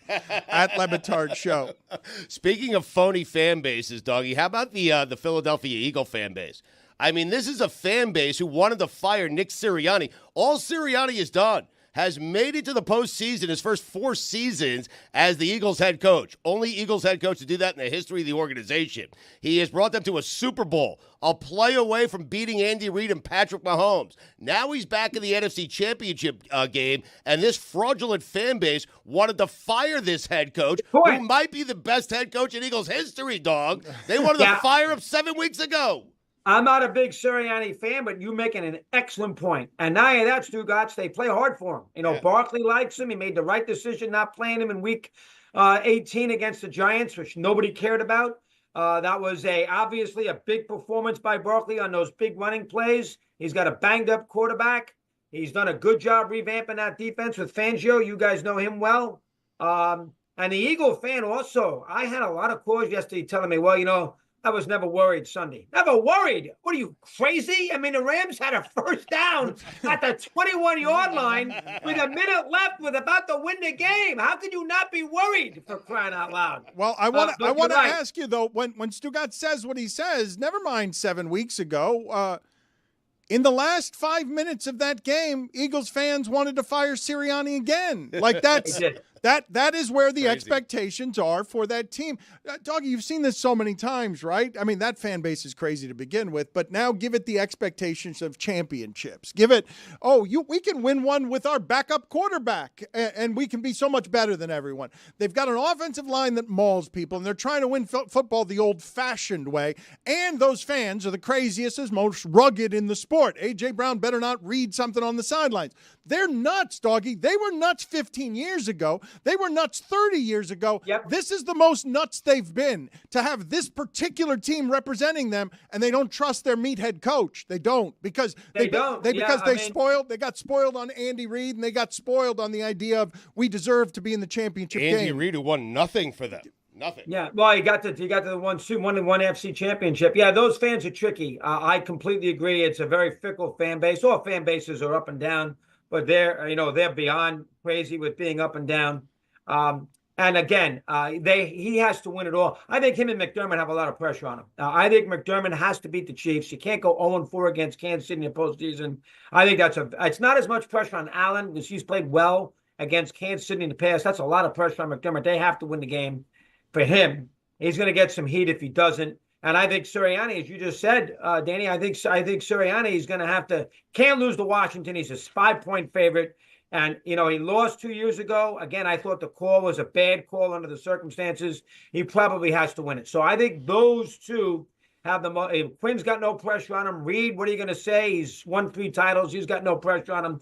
The two coaches that need to win in the worst way is Buffalo and Philadelphia. And because that fan base is nuts, Sirianni probably more, they'd be all over him because they're also a bigger favorite and they're home than the Buffalo one. But McDermott needs to win this game. It's a big game for McDermott. Eventually, you're going to have to beat Andy Reid in a big spot. And they have lost a lot of playoff games. And again, great teams have beaten them, but they need to win this year. We shall see. Looking forward to it. He is the leader America needs right now. He's the host of Mad Dog Unleashed, weekdays at 3 p.m. Eastern on Sirius XM's Mad Dog Sports Radio, and he is very much Stugotz' idol. Yeah, I looked up Sammy Baugh as well, dog. 1,127 yards his rookie season. What year was that? 38, 39? Yeah, 37, dog. All right, enough with the two of you. He's just showing off his historic muscle from 80 years ago. See you later, doggy. Thank you. Good job, Danny. Thank you. That's the ultimate compliment. Highest compliment. Yes, the highest compliment. Danny, good job, Danny. Good. I am swooning with intoxicated delight that he thinks I do this well. Wonder who he thinks the next American male to win a Grand Slam is. Wow. It's a log jam there. Doggy, you hear that? You guys we can bring him back. You guys want to do tennis? I do believe that Mike Ryan, Shelton. I believe if we got Doggy on right now, that Mike Ryan and Doggy could do the best 5 minutes in tennis radio or sports pods you will find anywhere in America or internationally. Possibly the only. That too. The only 5 that minutes. Too. Best by default. That is that was a rhetorical That isn't trick. a tennis-specific pod. It's us. Hey. No, you're wrong because I'm sure there is a community of pods, as there is everywhere, for things that people care about unreasonably. But it is rare, I will tell you, for Stugotz and Mike Ryan to both be shaken by the nipples in the morning because they know they're watching historic greatness on the television, and you want to be paying attention when you care so much that you know that the care that goes into Rafael Nadal, who's going to limp through the rest of his life because of God knows what he's done to his feet to try and keep up with these two, Djokovic and Federer. For Djokovic to still be someone who's in the middle of your dreams, nightmares, making Tuesday morning relevant because you want to see him lose or you want to see him win. But either way, you know you're watching historic greatness. Well, he's the last guy left from that generation. Federer retired. Nadal is done, as you pointed out. Murray's his coach. Right, Murray is coaching him, and Djokovic is still playing. And not just still playing at the highest of levels. He's 37, and he beat the guy coming for all his stuff, Carlos Alcaraz, who was 21. He's in better shape than Alcaraz. It's insane. I wish the match were better, but the reason why we're being grabbed by the nipples and shaken is, like, if I tell you, hey, on a Tuesday morning at 7 a.m., Bird and Magic are playing 1v1. It's all-time greatness. Those are probably, when it's all said and done, 2 top 5 men's tennis players of all time that we just get as a gift here, January, Tuesday morning. I'll stop on it every time. I want to get into, with Mike Ryan, what is surrounding Mark Andrews, because I pulled too hard on the rope in calling him an immortal because I'm trying to protect him. I'm trying to shield him for what cometh his way. He might be the 3rd best tight end in Ravens history. Yeah, I think so. Behind Sharp and Heap. I got carried away. I'm sorry for that. Billy and Stugotz immediately jumped to attention. Immortal. He does need 3 more good fair, years, though. Totally fair. I just think of him as to become Jared Cook. I think of him as pretty great, like, because those guys didn't have as many touchdowns as he had. Mm-hmm. And he's a really good player. But he's fantastic. Like, if he puts together like another Olympiad of what he's done in his career. He's a borderline Canton guy. Right now his Canton grade, according to Pro Football Reference, is in the 30s. So he needs a little bit more longevity. I got carried away. Tony Gonzalez is the kind of immortal that I'm talking about. Correct me if I'm wrong. Somebody mentioned this to me. I didn't know if it were so or not. But Bezos's wife is the mother of Tony Gonzalez. Didn't know that until I didn't know that until yesterday. they were married, or they were together. Certainly. Tony Gonzalez puts Amazon on Prime like in a whole new light, doesn't it? Mm-hmm. It is interesting, certainly. I've got 4 years where I'm looking at touchdowns increasing, and generally, if I tell you who's the best to ever play at that organization, by and large, you're going to go to touchdowns for an offensive player who's not a quarterback. It's how you're going to measure greatness. When we think of that team and all-time greatness, Stugotz, we think of Ray Lewis. Ed Reed. We think of Ed Reed. Yep. Do you think of Jamal Anderson when they were rugged and Jamal Lewis? Jamal Lewis, Jamal excuse Anderson me. was the Falcons. Forgive Dirty me. bird. I do not. You don't think of like getting close to 2,000 yards playing the Saquon Barkley way? You think of Flacco? That's who you're thinking of there? When I think of all-time great Ravens, perhaps I should. I just don't. I don't go. Yeah, but I think of the defense. I do. I think of that team. I think of the guys who play defense. If we're doing like name association, it's Ray Lewis, Ed Reed defense. Yes. That's their legacy. But offensively, I mean. Offensively, I probably, because he was there for so long playing the most important position, I'd probably say Flacco. But Jamal Lewis was more excellent at his job in an individual season than arguably any. Well, no, Lamar Jackson now. Sorry. I'm showing my age. Lamar Jackson's probably the offensive player for that. The reason I bring all of it up is because, quiet as it is kept in America's most popular sport, for 20 years now, the greatest of the organizations has been these Ravens, if not for the stupidity of what the Patriots were doing. Like, largely, in terms of general excellence, they flip-flopped from we were a defensive organization to now we're an offensive organization, and both styles punch in the mouth all game. Jay Glazer's saying, that's a culture of violence that they have over there. Ricky Williams saying, when I'm in that locker room with Ed Reed and Ray Lewis, I feel like a bunny rabbit with wolves. Like you're talking about the Baltimore Ravens, if toughness is something that you feel like you can see, it's been that organization for a quarter century, for as long as the Patriots have been here, and they've done. Do I have this wrong? I mean, the Steelers have won more Super Bowls than the Ravens in that time, and they haven't had a losing season. I don't think anyone thinks that they've been dominant, but they've done as much postseason, if not more postseason winning than the Ravens. But the reason I bring it up is because I remember the Dolphin team that was 11-5 got carried away with itself, had a home playoff game, and the Ravens came in here and ransacked them with that defense. Because when I think of Ravens being great at football, I think defense. The last 6 weeks of this season, when they moved Kyle Hamilton to safety, they had the number one defense in the sport.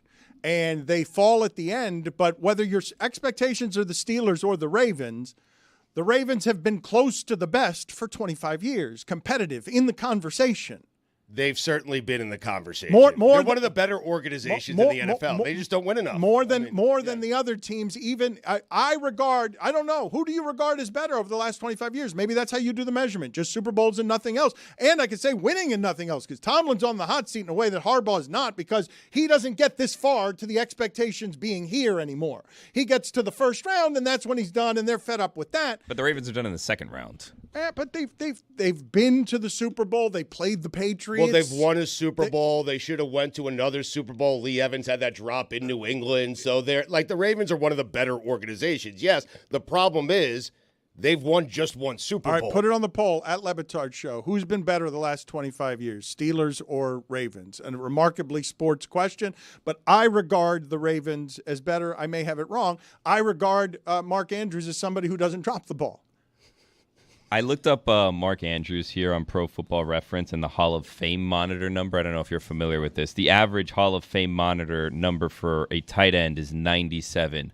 Mark Andrews' Hall of Fame monitor number is 31.13. He got carried away. Does it have the fine for not listening? Because Steve Morton also. You guys have me. You guys have me as Mark Andrews isn't a Hall of Famer? Oh, I mean. You guys think Mark Andrews? He said he's an immortal. He's got to put together 4 more years. That measurement that you just gave me is for immortals, is it not? That's the measurement. You're trying to give me an immortal meter, were you not? Sure. Are we enforcing not listening fines, or are we not? He's like a third of his way to immortal. It's Tuesday. Fines are doubled. I mean, how about that? Well, no, it's opposite days. Greg is I think Tuesday's opposite days, so I get paid. It's a Tuesday that feels like a Monday. $7. Yes. I'm not paying that. I'll pay when Lucy does. So I'm not doing it this way. I'm not having the sponsor disrespected this way. This is Venmo, and the Venmo fine bucket must be respected. And so therefore, you and I are going to have to pay our fines. Well, I Venmo'd it already. $7. No. It's been sent. Nope. I need to know, though. I haven't used the Venmo yet. I feel like these fines should be at scale. You deserve a fine for just it's Tuesday, it's opposite day. Like that's what you did.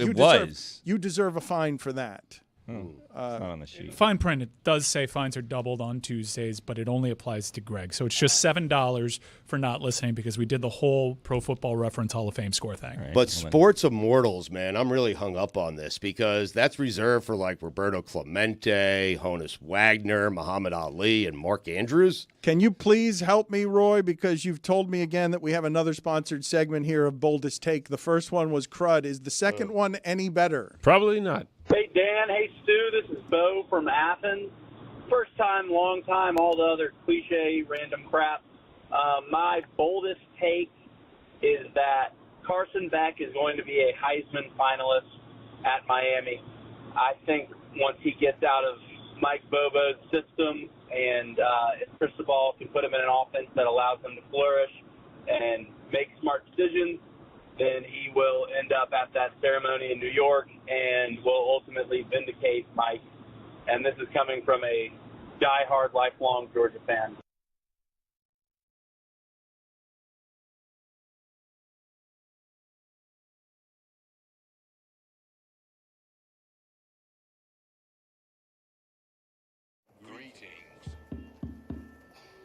Greetings to all. Welcome to 2022. Omicron is on the run, and away it went.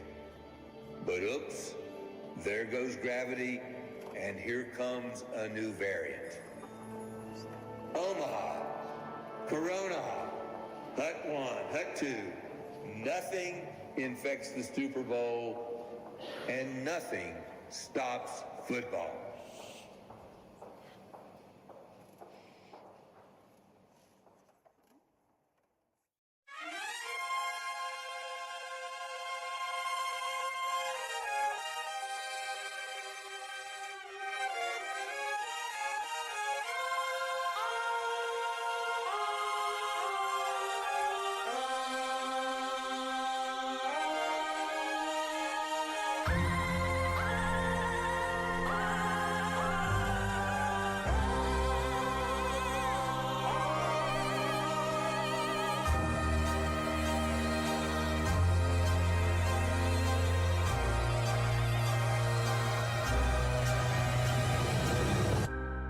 Racism, greed, trauma to brain and spine.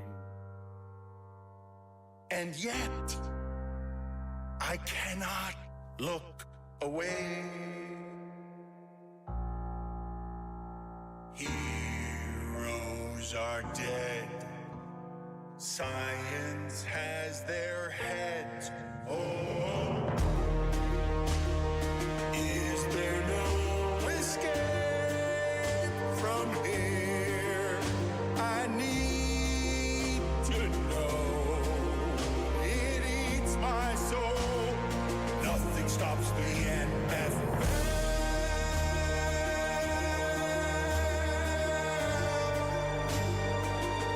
Is this heaven or hell? I can't tell. It's human cockfighting. CTE prayer circles. They blackballed the blackballer. They tried to end racism by stenciling it in the end zone. Billionaire boys using millionaires as toys. It's all immoral, all unethical. Ooh, the witching hour. Nothing stops the NFL.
fabric with a chip on his shoulder and a dimple on his chin.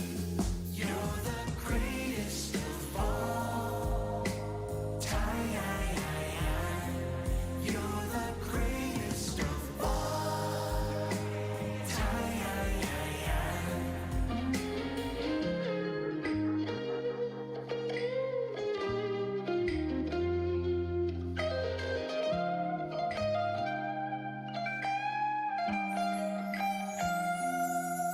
He broke so many records and reached unattainable goals.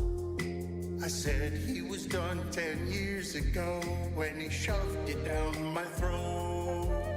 He played the Jets twice a year and always ripped out their souls. And just like that, he left us all wanting more. He's a certified gold. You're the greatest of all time. You're the greatest of all time. You're the greatest of all. The greatest of all time. You're the greatest of all. The greatest of all time.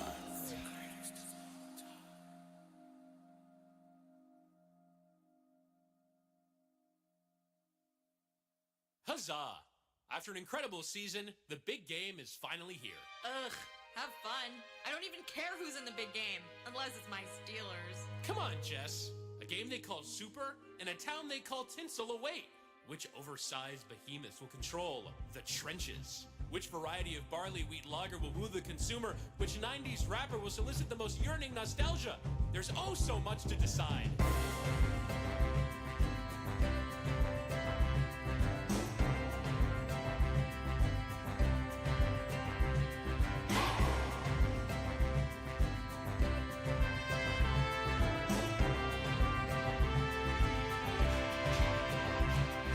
A game so big, one can only dream of the brightest light shining on your team. But if my team's not there, why even go? There's no one to cheer on, I don't get the show. Oh, tell me, you got the reasons. You got the reasons. Take me there. Take me there. Just take me there. The Super Bowl, the Super Bowl, the Super Bowl, the Super Bowl, the Super Bowl, the Super Bowl, the Super Bowl, the Super Bowl. I hope you're starting to see the light. Regardless of who's in it, it's a spectacle. I think I'm starting to come around. Like, for instance, everybody wagering on a team. Chris Collins burst sliding into your screen. I was too caught up in being a fan instead of just shotgunning beers and betting the Rams. Oh, tell me, you got more reasons. You got more reasons. Take me there. Take me there. Just take me there. The Super Bowl, the Super Bowl, the Super Bowl, the Super Bowl, the Super Bowl, the Super Bowl, the Super Bowl, the Super Bowl.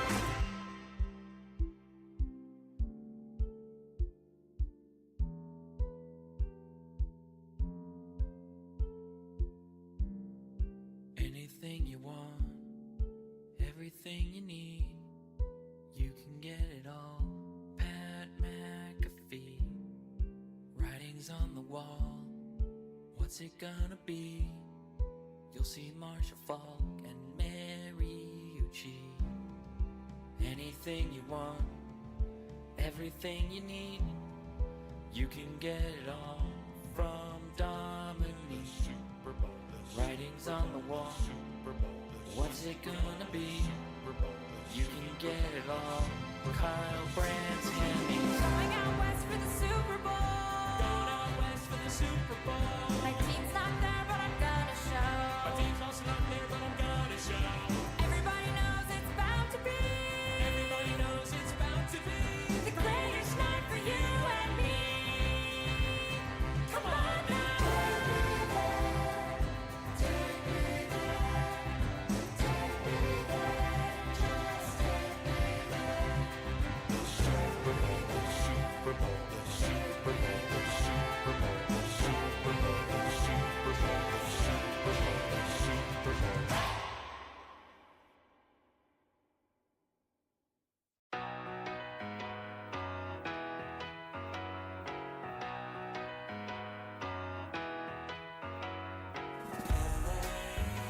spend all night out in Venice.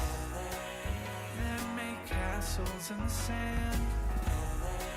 Santa Monica's calling, but I'm here to cover the Rams. I'll stay in and avoid chateaus. If I booze, then I'm on Skid Row.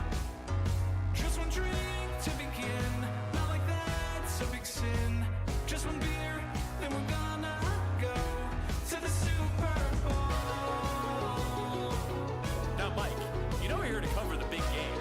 It's a time to be professional and avoid all the temptations the City of Angels may have to offer. Ain't that right, Jess and Kate? That's right.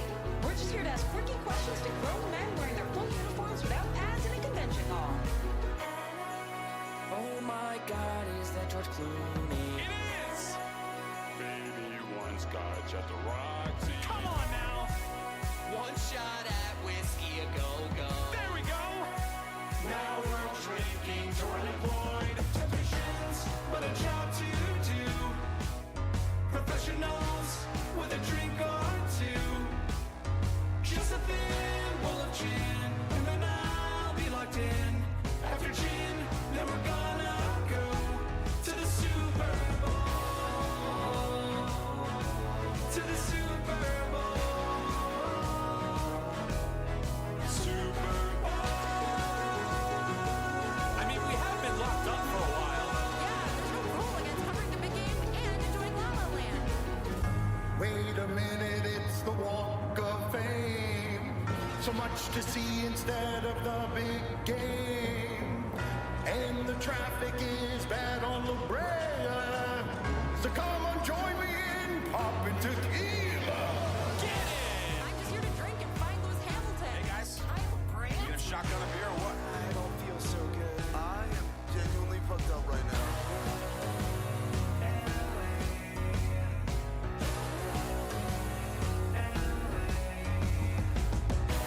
To the Super Bowl. To the Super Bowl. Super Bowl.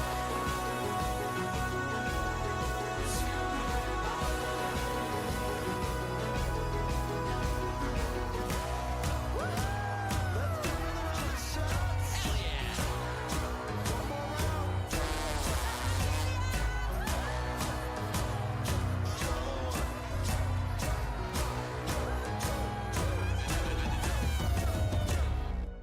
It's showtime, buddy.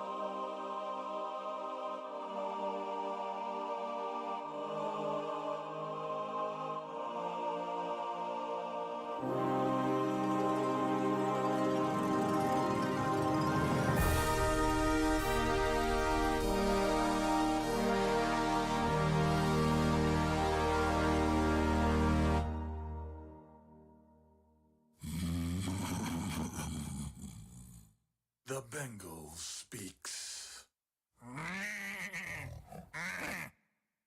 And the ram responds. The Bengal tiger is an apex predator with no natural enemies other than man. It's equipped with incredible strength, combined with sharp claws and massive canine teeth, designed for overpowering and killing its prey that can weigh over 1,000 pounds. It is, in reality, a finely tuned killing machine. The ram, on the other hand, though extremely quick and powerful in its own right, is a vegetarian that does not have to hunt down and kill to survive. Their massive horns are powerful, and they do have the ability to severely injure an animal with a well-placed bow, giving them the opportunity to escape. But for one to be able to overtake a Bengal tiger in a fight to the death would require a small miracle. Stafford with the ball, with 6 minutes left, down 4 points, with 79 yards to go.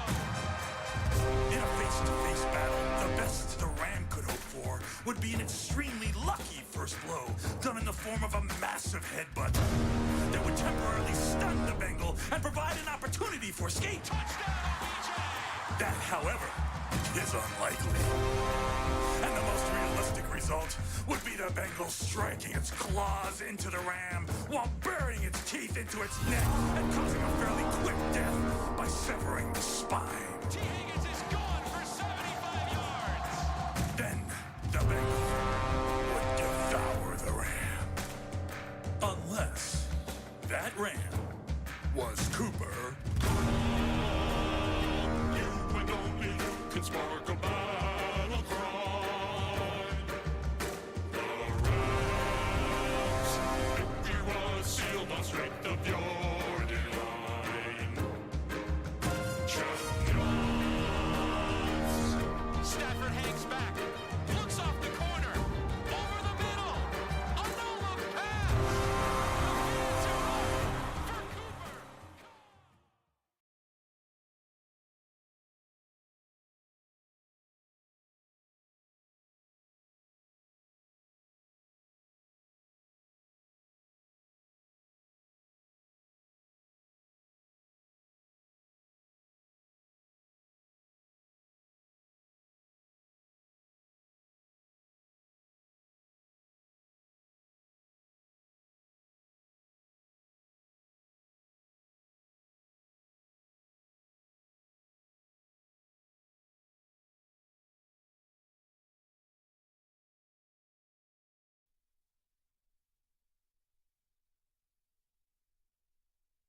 I'm Juju Gotti, Alex on the cameraman. Welcome back to Unrivaled Coverage. We're going to take y'all through a couple of experiences today and, of course, highlight these beautiful, wonderful athletes in this Unrivaled League. Let's go, baby.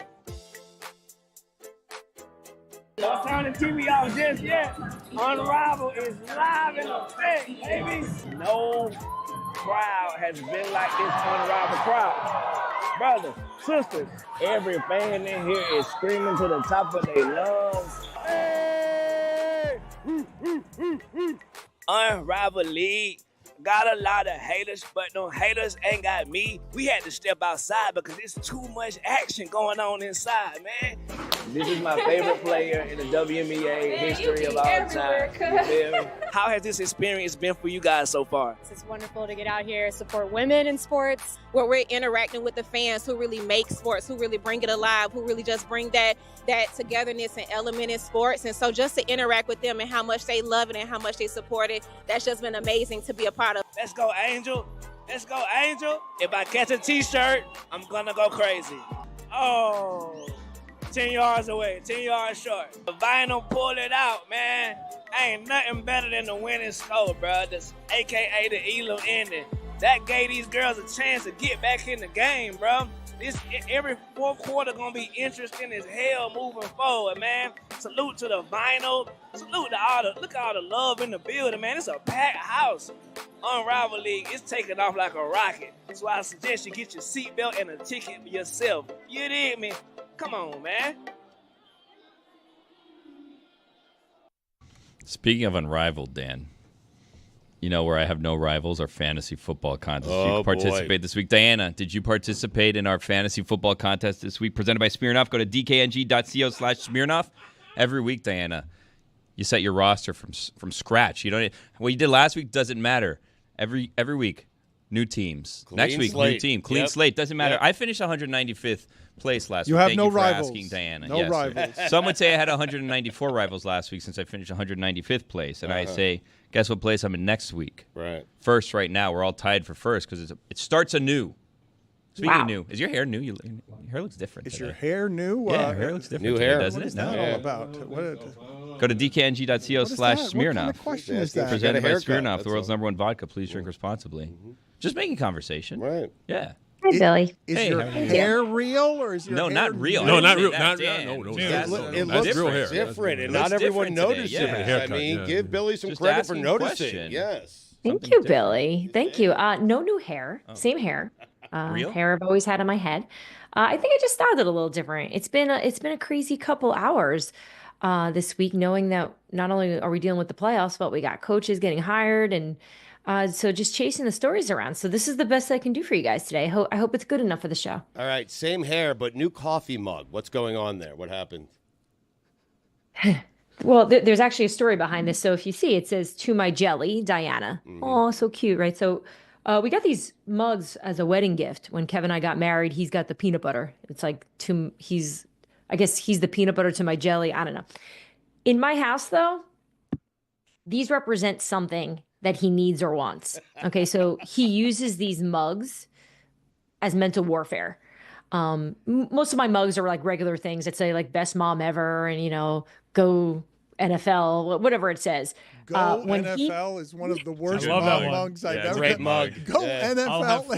It's a great mug. Let her Did finish. someone Yeah. get- The shield. Best divisional playoff weekend ever. That cannot be Somebody- selling very much. Somebody has to make me a shirt that just says "Go NFL." That's amazing. That's a good idea. You guys always have the good ideas.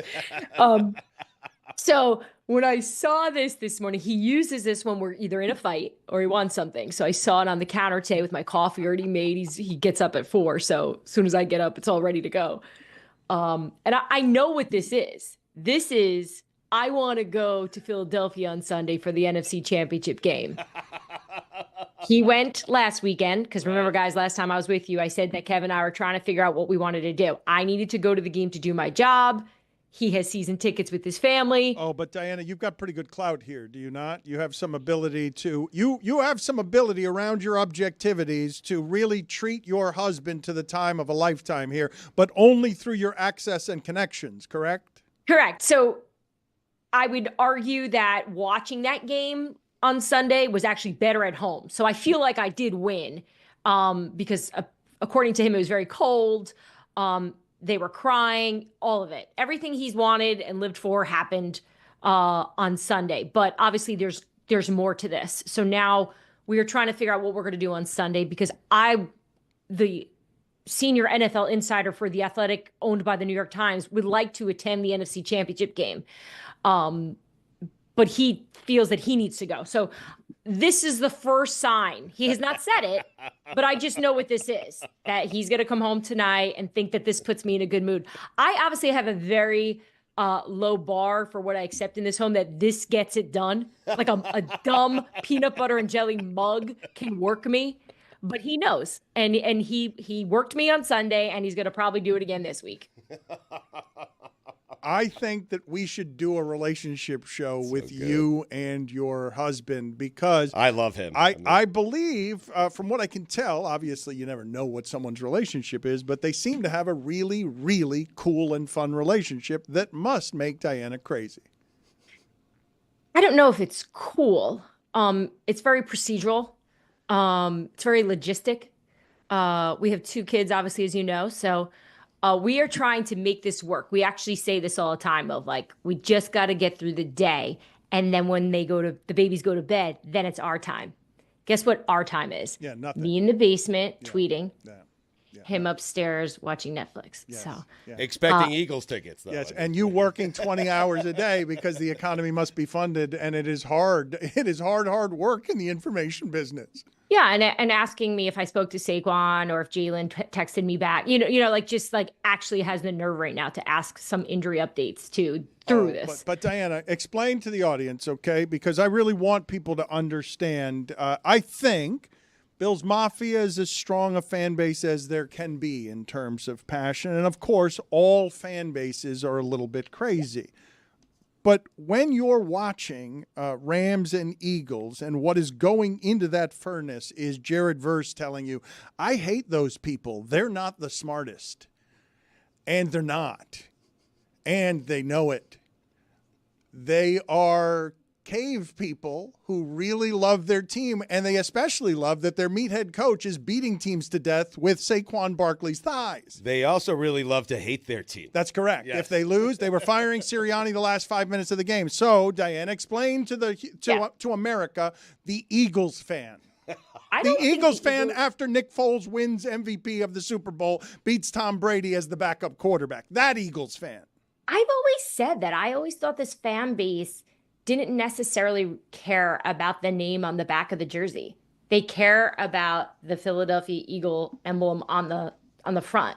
That's all they care about. It's just about the Eagles. It doesn't matter who's in that helmet. Even though they love their athletes and they say they do, and when Bryce Harper enters any room, it's like crazy.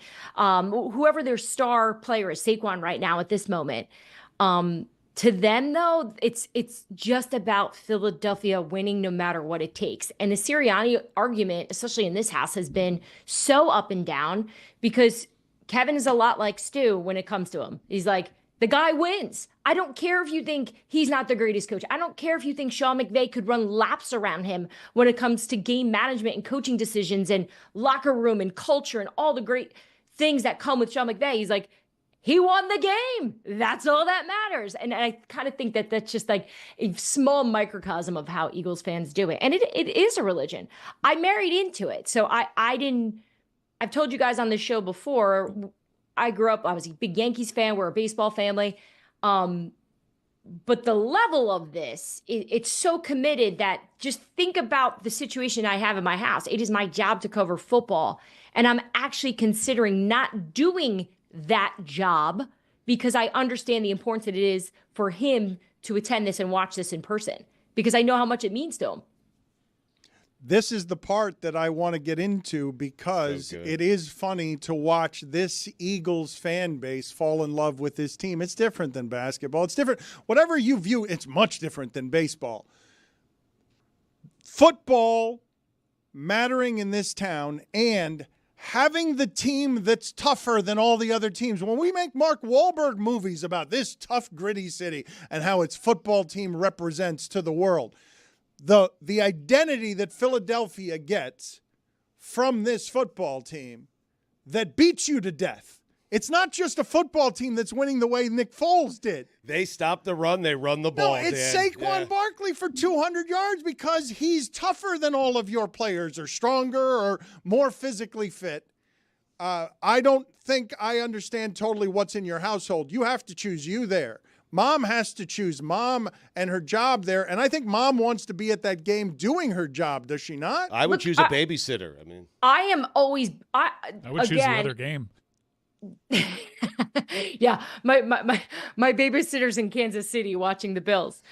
That would be my luck. I think for our overall happiness at this point, he attending that game with his father and brothers is probably more important than me talking to AJ Brown after the game. I have to weigh it. But you guys know my style. Like, I'm a boots on the ground kind of reporter. I left ESPN for The Athletic, right? So my career's a little different now. I'm not at the games as much. I'm not at practice the way I used to be. So these opportunities, these big games, give me this chance to then go be around the sport I love and see it in person. So we're weighing this. And I think at the end of the day, as much as I love my career, and you guys know I come on the show and I talk about how committed I am to trying to be the best at this, I think I need my household to be happy in order for the rest of it to fall together. So I think in this moment, I don't want to look back in a few years, and let's just say the Eagles never go back to the NFC Championship game and think, I went to just do another NFC Championship game, my 10th one, and Kev missed out on something with his dad and his brothers and the rest of Philadelphia because everyone will be attending. Because it's not like I have anyone to watch my kids because they'll all be at the game. Has one of your favorite mugs ever accidentally broke after maybe things didn't go your husband's way?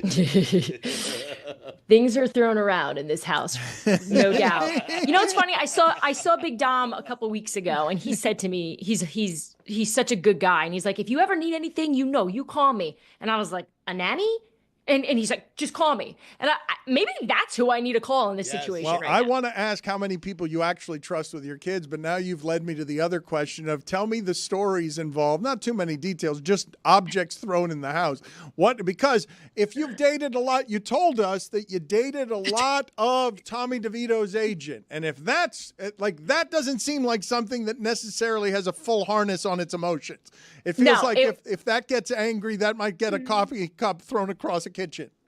if it was my mom saying it, she would not say I dated a lot. She would say she was dating every Tommy, Dickie, and Harry, everyone. She couldn't find anyone. And by the way, and it's funny. I know we've talked about my mom on the show. You would think my mom would side with me in all this, right? She, to her, it's like, oh, he's got to go to the game. It's like, oh, now you care about the Eagles, Camille? Now you're all in on Philly? When I was marrying him, you weren't too sure. Now it's all about Kevin. But that's just like that old school mentality of if the husband's not happy, no one is around here. And apparently it's rubbed off on me. Well, I was going to say what a testament to love you are that you would put your own pride down in the name of. What a lovely thing in the city of brotherly love for you to say him to see that with his family. I can't deny him that for my job, even though I'm the bread earner in this family. I'm only doing this because this is going to get picked up on Philly radio, and my father-in-law and my brother-in-laws are all listening to that. So I don't want to deal with the wrath that comes with it because I did it once, and boy, did that cause a problem. So this version is just the watered-down version. When I get off the show, I'm going to be calling up, I'm going to the game. Figure it out. The kids are in the driveway in the car seats. How many people do you trust with the kids? Not enough, right? Like it makes it too hard. I know I can't get my wife to trust anyone with the pets. I don't trust that people will not pull their hair out with my children. It's not, I will put them with anybody. If anyone wants to help out, I don't know if anyone actually wants to experience this. They're 3 and 2. They think they're dinosaurs. They bite each other all day long. All they want to do is wrestle each other. So it's not like you can just sit and hang with them and, scroll through TikTok. You have to get down with them and separate them at all times because it's just a constant war zone in my house. So it's not so much about finding someone. It's not so much about them and feeling that motherly connection of, I don't trust anyone out there with my children. No. I need anyone sane that wants to do with this. They're little it should dinosaurs. be a punishment for someone, actually. You're unleashing untrained Eagle fan, Eagle dad descendants into the world, and they want to eat each other's ankles. Okay, I got it. Can you help me understand what we should take from the Ravens-Bills game? Obviously, there's going to be a lot of people talking about a lot of different angles, but the most interesting one to you was blank. Sean McDermott's preparation and how he got the Bills ready. They were tougher. They were more physical.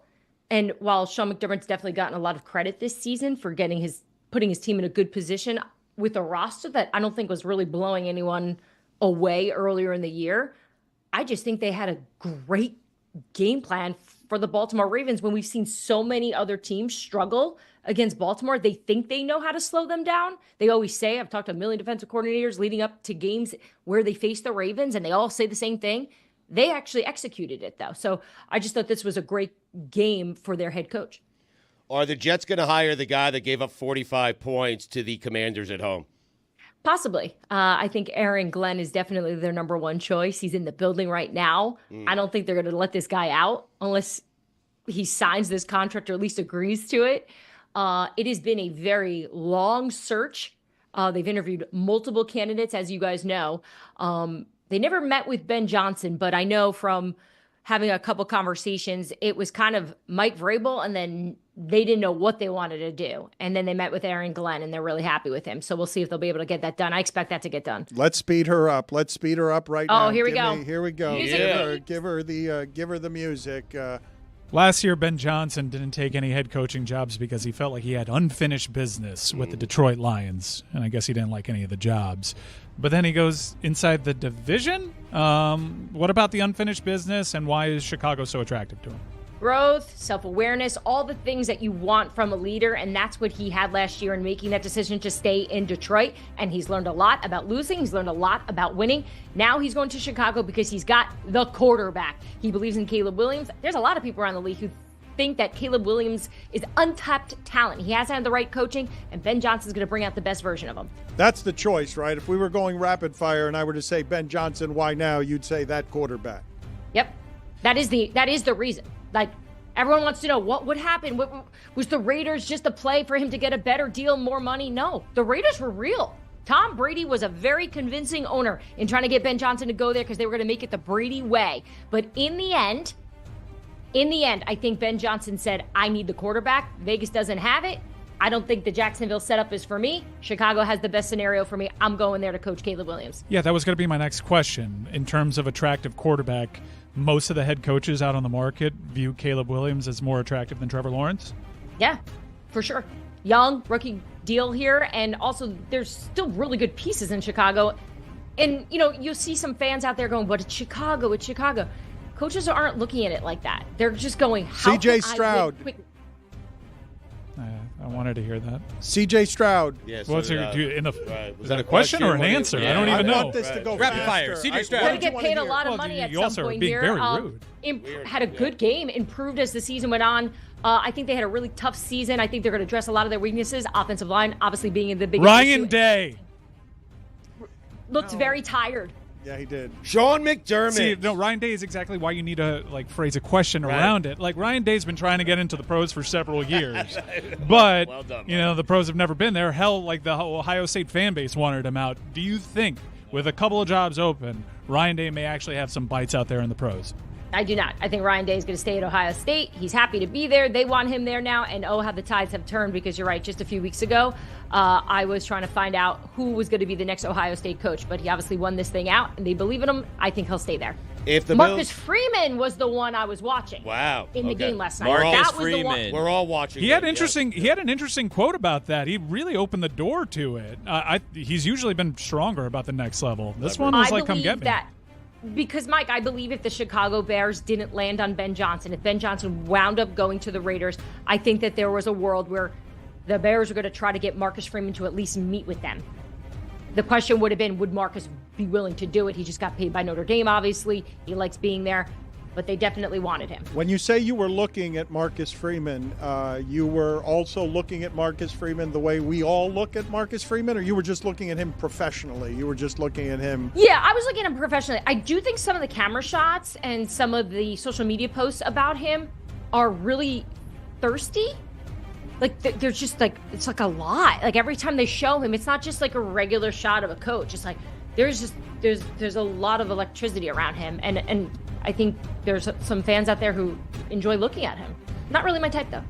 If the Bills lose to Kansas City this weekend, is there a possibility Sean McDermott's fired as the Bills head coach? What? No. What? I don't believe How? What are you doing? What, do you just keep him around? He has Josh Allen. What do you mean? What are you doing? I'm firing Sean McDermott if he loses. They've made Josh Allen not reckless. That is a coaching miracle. Correct. Let me try this one. That If the has been the biggest difference in Right. Josh Allen. If the Eagles lose, Nick Sirianni fired? No. This Really? is all you want to do, Stugotz, is just fire Last everybody? coaching carousel. Last weekend, yes. Coaching This carousel weekend, is a no. different Wow, he's gone far enough. Where? I had a lot of people in the league texting with you during the game, guys that aren't playing, obviously.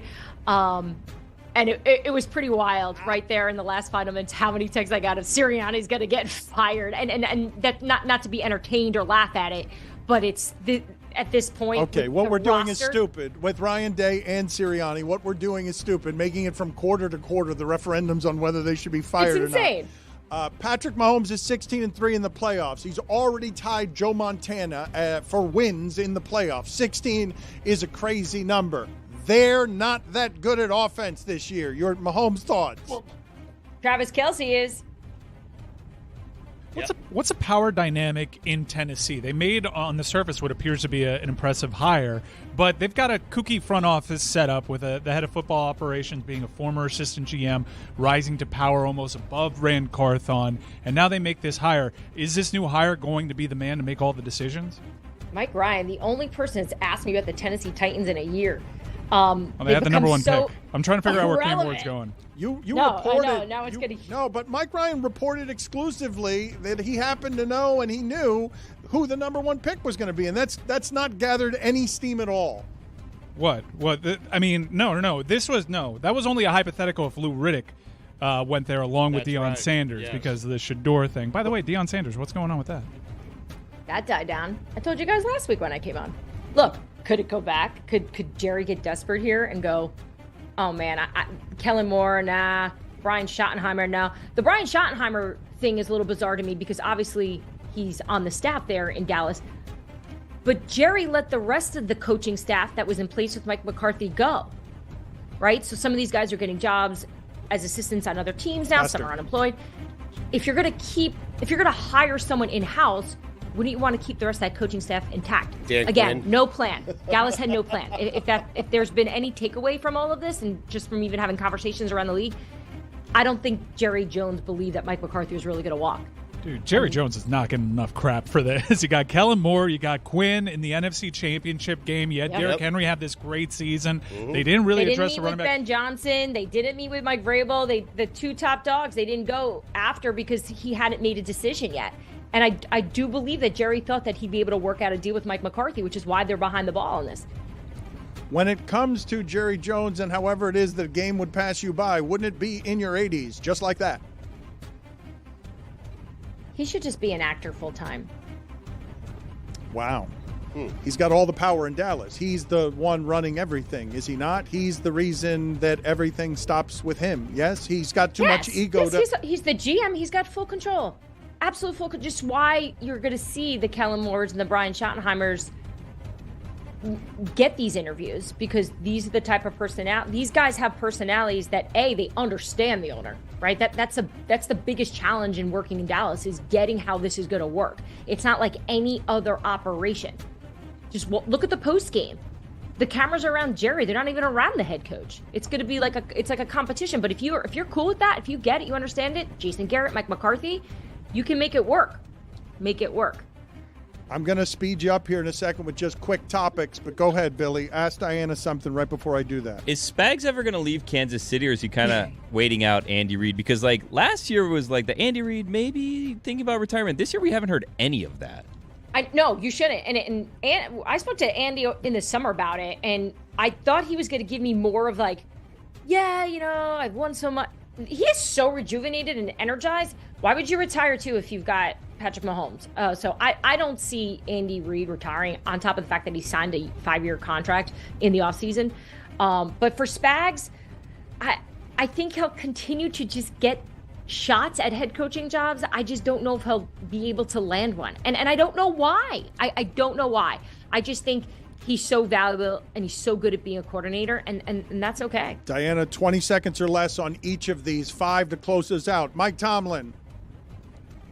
A great coach. Dan Campbell. Heartbroken.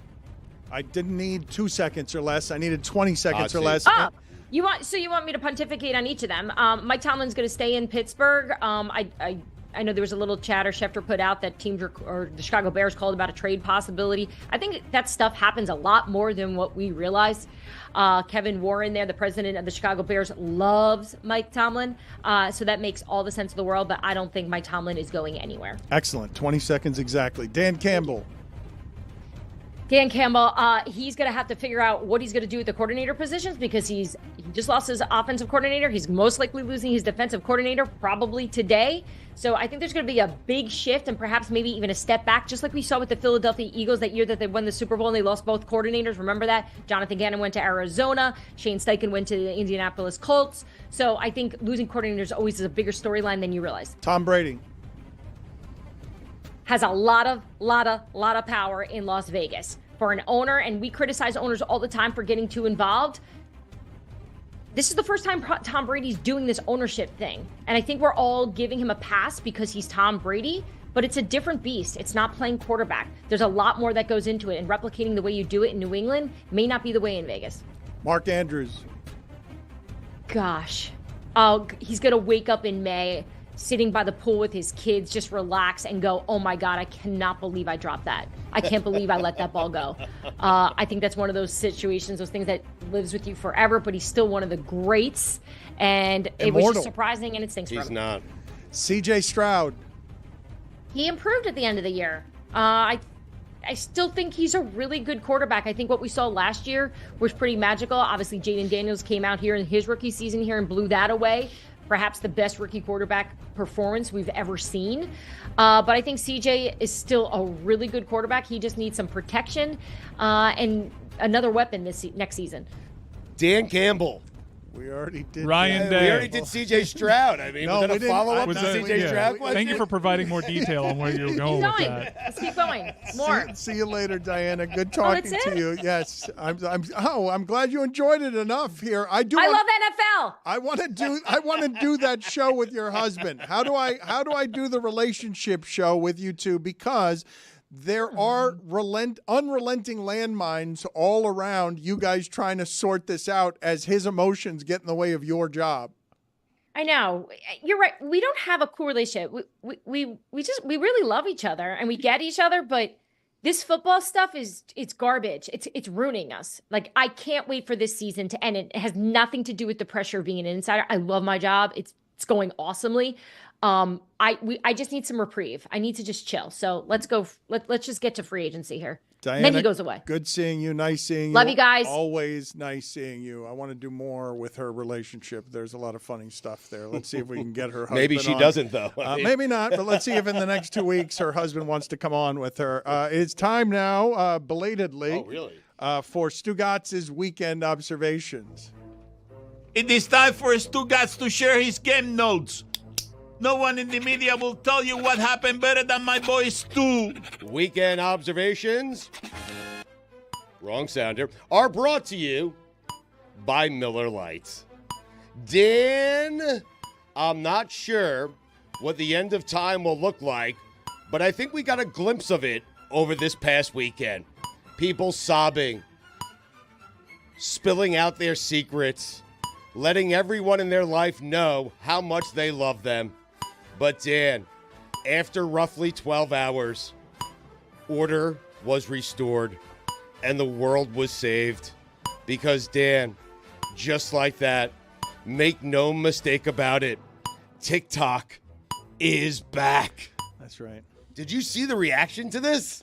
Threatened to My ban kids were crying. Threatened to ban it. That's how you win young people. Just give them their sugar back.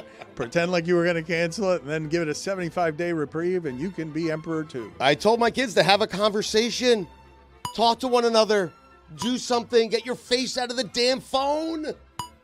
Lost the hub down here. You don't see me being a baby. We're back. No, we're not. No. VPNs are, though. If you ever wondered what Spags dreams about, it's that Texans offensive line. Bad. Eight sacks. Bad. 8 sacks, and you guys are going to tell me C.J. Stroud has regressed. That's why I was badgering poor Diana about C.J. Stroud. Do you realize that's a career? Twice, yeah. That's a career high for a quarterback being pass rushed during a game. It's 23 times. I'm going to institute a fine every time you say pressure up the middle, though. I got it. Every once in a while, Jared Goff reminds you why Sean McVay traded him. They should trade for Stafford. Trade back? Put it on the poll, please, Juju, at Le Batard Show. Should the Lions trade for Stafford? If your city has Eminem, you don't let LiAngelo Ball perform at halftime. You don't. Mike, you don't. It always has to be Eminem. LiAngelo Ball.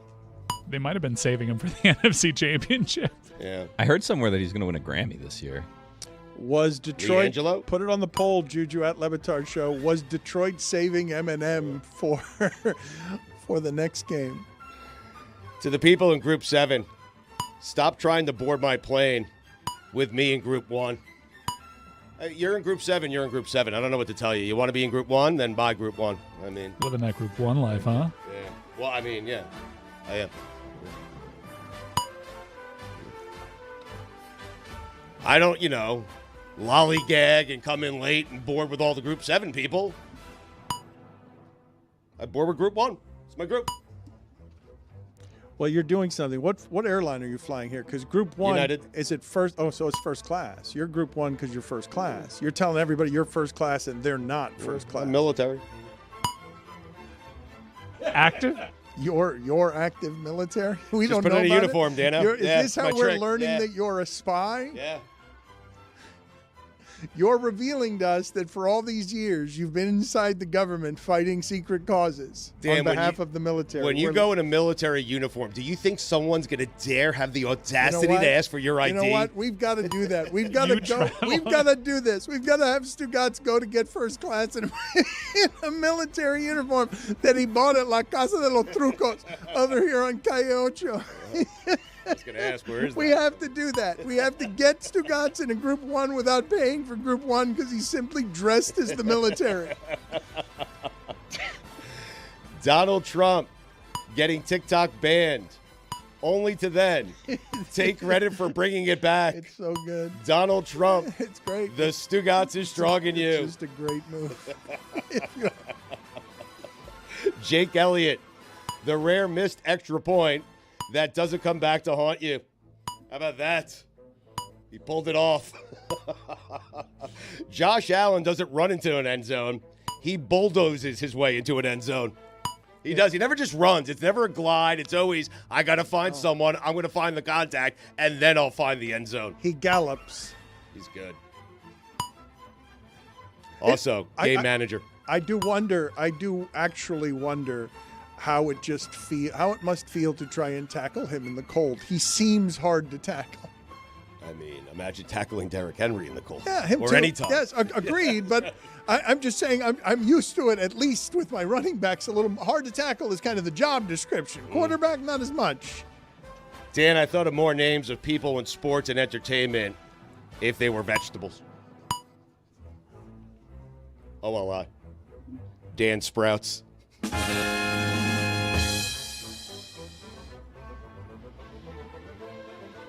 Number 5. Not Dan Fouts, Dan Sprouts. Thank you for clarifying. Novak Artichokovich. Pretty good. Number 4, Squash Allen. Number 3, Yam Adebayo. It's pretty good. Number 2, Veggie Miller. Number 1, Oprah Winfrey. Here come the Capitals. It's not athlete. I said entertainment. Oh, okay, there you go. Veggie Miller. Come on, that's good. Veggie Jackson? I mean, Mr. October. Veg. Hey, Jimmy Butler. If you put out a Michael Jordan statement and show up to a game in a Michael Jordan jersey, you can't lose by 20 points at home. And not score 20 points by himself. I think he had 18 that night. You can't do it. The over 20 was plus 300. Yeah. Sammy Sosa inducted to the Cubs Hall of Fame. It's about time. Is it? Slamming Sammy. Is that right? Yeah. Okay, so we've decided. Never mind about that whole cheating for 30 years thing. Okay. If they ever put a statue of Sammy outside Wrigleyville, the bat has to be corked. You agree, right? Yes. It should be made of cork. I think it should be the bat exploding. He'd have a statue unlike any other. Weren't there like gum balls, rubber balls in the bat? Yeah. that Yeah. Just All spewed all over chopped the up. field. Yeah. The Eagles drafting the entire Georgia defense. How'd he play?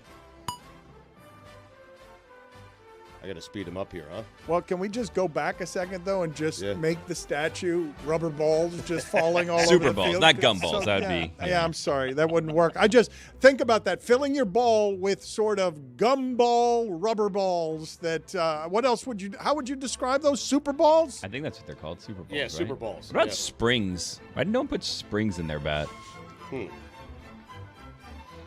Deep dish pizza isn't food, it's a commitment to feeling terrible in a couple of hours. But it's so good. Guess what? If I can't inhale 3 slices in 10 minutes, it's not pizza. What? It's not. It's not. All right, we'll circle back around. I'm not trying to commit to pizza. I'm trying to eat something delicious and do so quickly. That's what I'm trying to do. Deep dish is so good. Yeah. Top 5 things I like to inhale. Number 5, football. Number 4, game 7s. Number 3, 3 slices of pizza. Number 2, a chicken parm. Dan, take a guess what number 1 is. I don't know. A heater. Watch out for the Grizz. It was right there in front of me, and I missed it. Yeah. I mean, how could you miss it? My bad. Yeah. How about the Grizz, though, huh? Yeah. Watch out, huh? Keep an eye on Anthony Edwards around Valentine's Day. I mean, Ja Morant should be the MVP, no? They're a different team without him. They're terrible without Ja. They're great with him. Where was I? We out of time? What am I doing? We've been out of time, but you've got 3 or 4 more pages there. Just 2. That's a fun. Dan Campbell. Do it without Ben Johnson and Aaron Glenn. Caleb Williams. You know what Ben Johnson means? It means you've run out of excuses. The guy who's in charge of the defense that gave up 45 points at home to the Commanders is likely going to be the next Jets head coach. I hate them.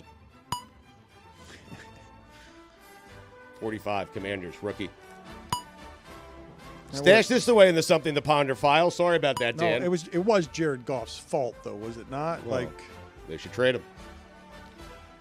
For Stafford. Yeah. Stash this away in the Something to Ponder file. Who is the bigger Barkley in Philadelphia? Saquon? Whoa. Or Charles? Whoa. No need to discuss now. Whoa. Stash it away for a rainy day. I'm just asking. Put it on the poll, Juju. Bigger Barkley in Philadelphia, Charles or Saquon? When you get to the airport, there's nothing like going straight to your gate just to get a lay of the land. If I'm hungry, if I have to go to the bathroom, I don't do any of it. I go straight to where my plane is taking off just to see who's doing what, who's in Group 7, who's in Group 1, you know? One of the Little things lay of the land. I love about you traveling is your airport observations. Like the thing, where clearly you're having just thoughts walking through the airport. Now imagine me being dressed as a Marine the entire time. It's great. I mean, we have to do it. We have to do I've it. done it. I mean. We have to get you on a flight and have video with you as you scam your way. I'm sure it's a crime of some sort. No wait at Nathan's. I mean, I tell you that. Stugotz wandering around as Sergeant full of shit, just going from trying to get perks at the airport. I like that name. Lieutenant Corporal full of shit. It's so good. It's such a good character. We could have a camera follow him through an airport. He would absolutely soak in the applause of having served in the military and possibly still serving in the military while only wearing a costume bought at La Casa de los Trucos. Chief Spills, otherwise known as Super Bowl 59. I love yelling, "Let him play!" when the refs throw a flag I don't agree with. Yes. Jeez, so many flags. Put it on the poll, Juju. Do you love yelling, "Let him play" when the ref throws a flag? TikTok's ban was like sex with Rick Pitino. Over before you even knew it happened. What happened there? It's just the joke at Pitino's expense. It's just old. Ohio it's tired. State, it's do it tired. against Michigan. How about that joke? It's tired. It's just so That tired. one's 4 years old. 40% of Ryan Day's losses have come against Michigan. Yeah. Think about that. I He's do 70 and 10. You know, Ohio State, you know what? I'm here for the message. Fire him anyway. Because you're about beating Michigan. And the job is you got to beat Michigan. Fire him today. Yeah. Le Batard Show. Do it on MLK Day. The L in MLK doesn't stand for lazy. Dan Le Batard, starting a business and then saying, "I know nothing about business." Dan, the Stugotz is strong in you. To the guy next to me on the plane who sneezed 8 times and then decided it was a good time to toss on the mask. Go fuck yourself. Wow. I'm sorry, Dan. No, you're not sorry. No, I am sorry. Come on, we're on. I'm not sorry to him. I'm sorry. I'm sorry. It's wrong. You don't do that. You don't do it. Not in these days, not in these times. You don't sneeze 8 times without a mask and then put the mask on. Keep the mask on. You're sick. Brown wave. Sorry. Sorry about that, Dan. I was yelling at you. You're not sorry, though. You just am cursed. sorry. You cursed on the Well, I don't like that guy. Just annoying. Either Kellen Moore or Dan Quinn will be coaching in the Super Bowl. The Cowboys had both of them in their building. It's pretty bad, man. The Jerry Jones thing is funny, no? It's crazy, yeah. He runs everything. Oh, he ran it right into the ground. Yeah. Cowboy fans, I'm upset, man. The whole sneezing thing, it got me. Because I'm not feeling good now, Dan. I'm not. Cowboy fans, welcome to hell. And while you're at it, say hello to Art Briles. Dan, those are the weekend observations. I'm Deep sorry. dish is good. Oh, Deep it sucks. dish is It's good. terrible. It's a commitment.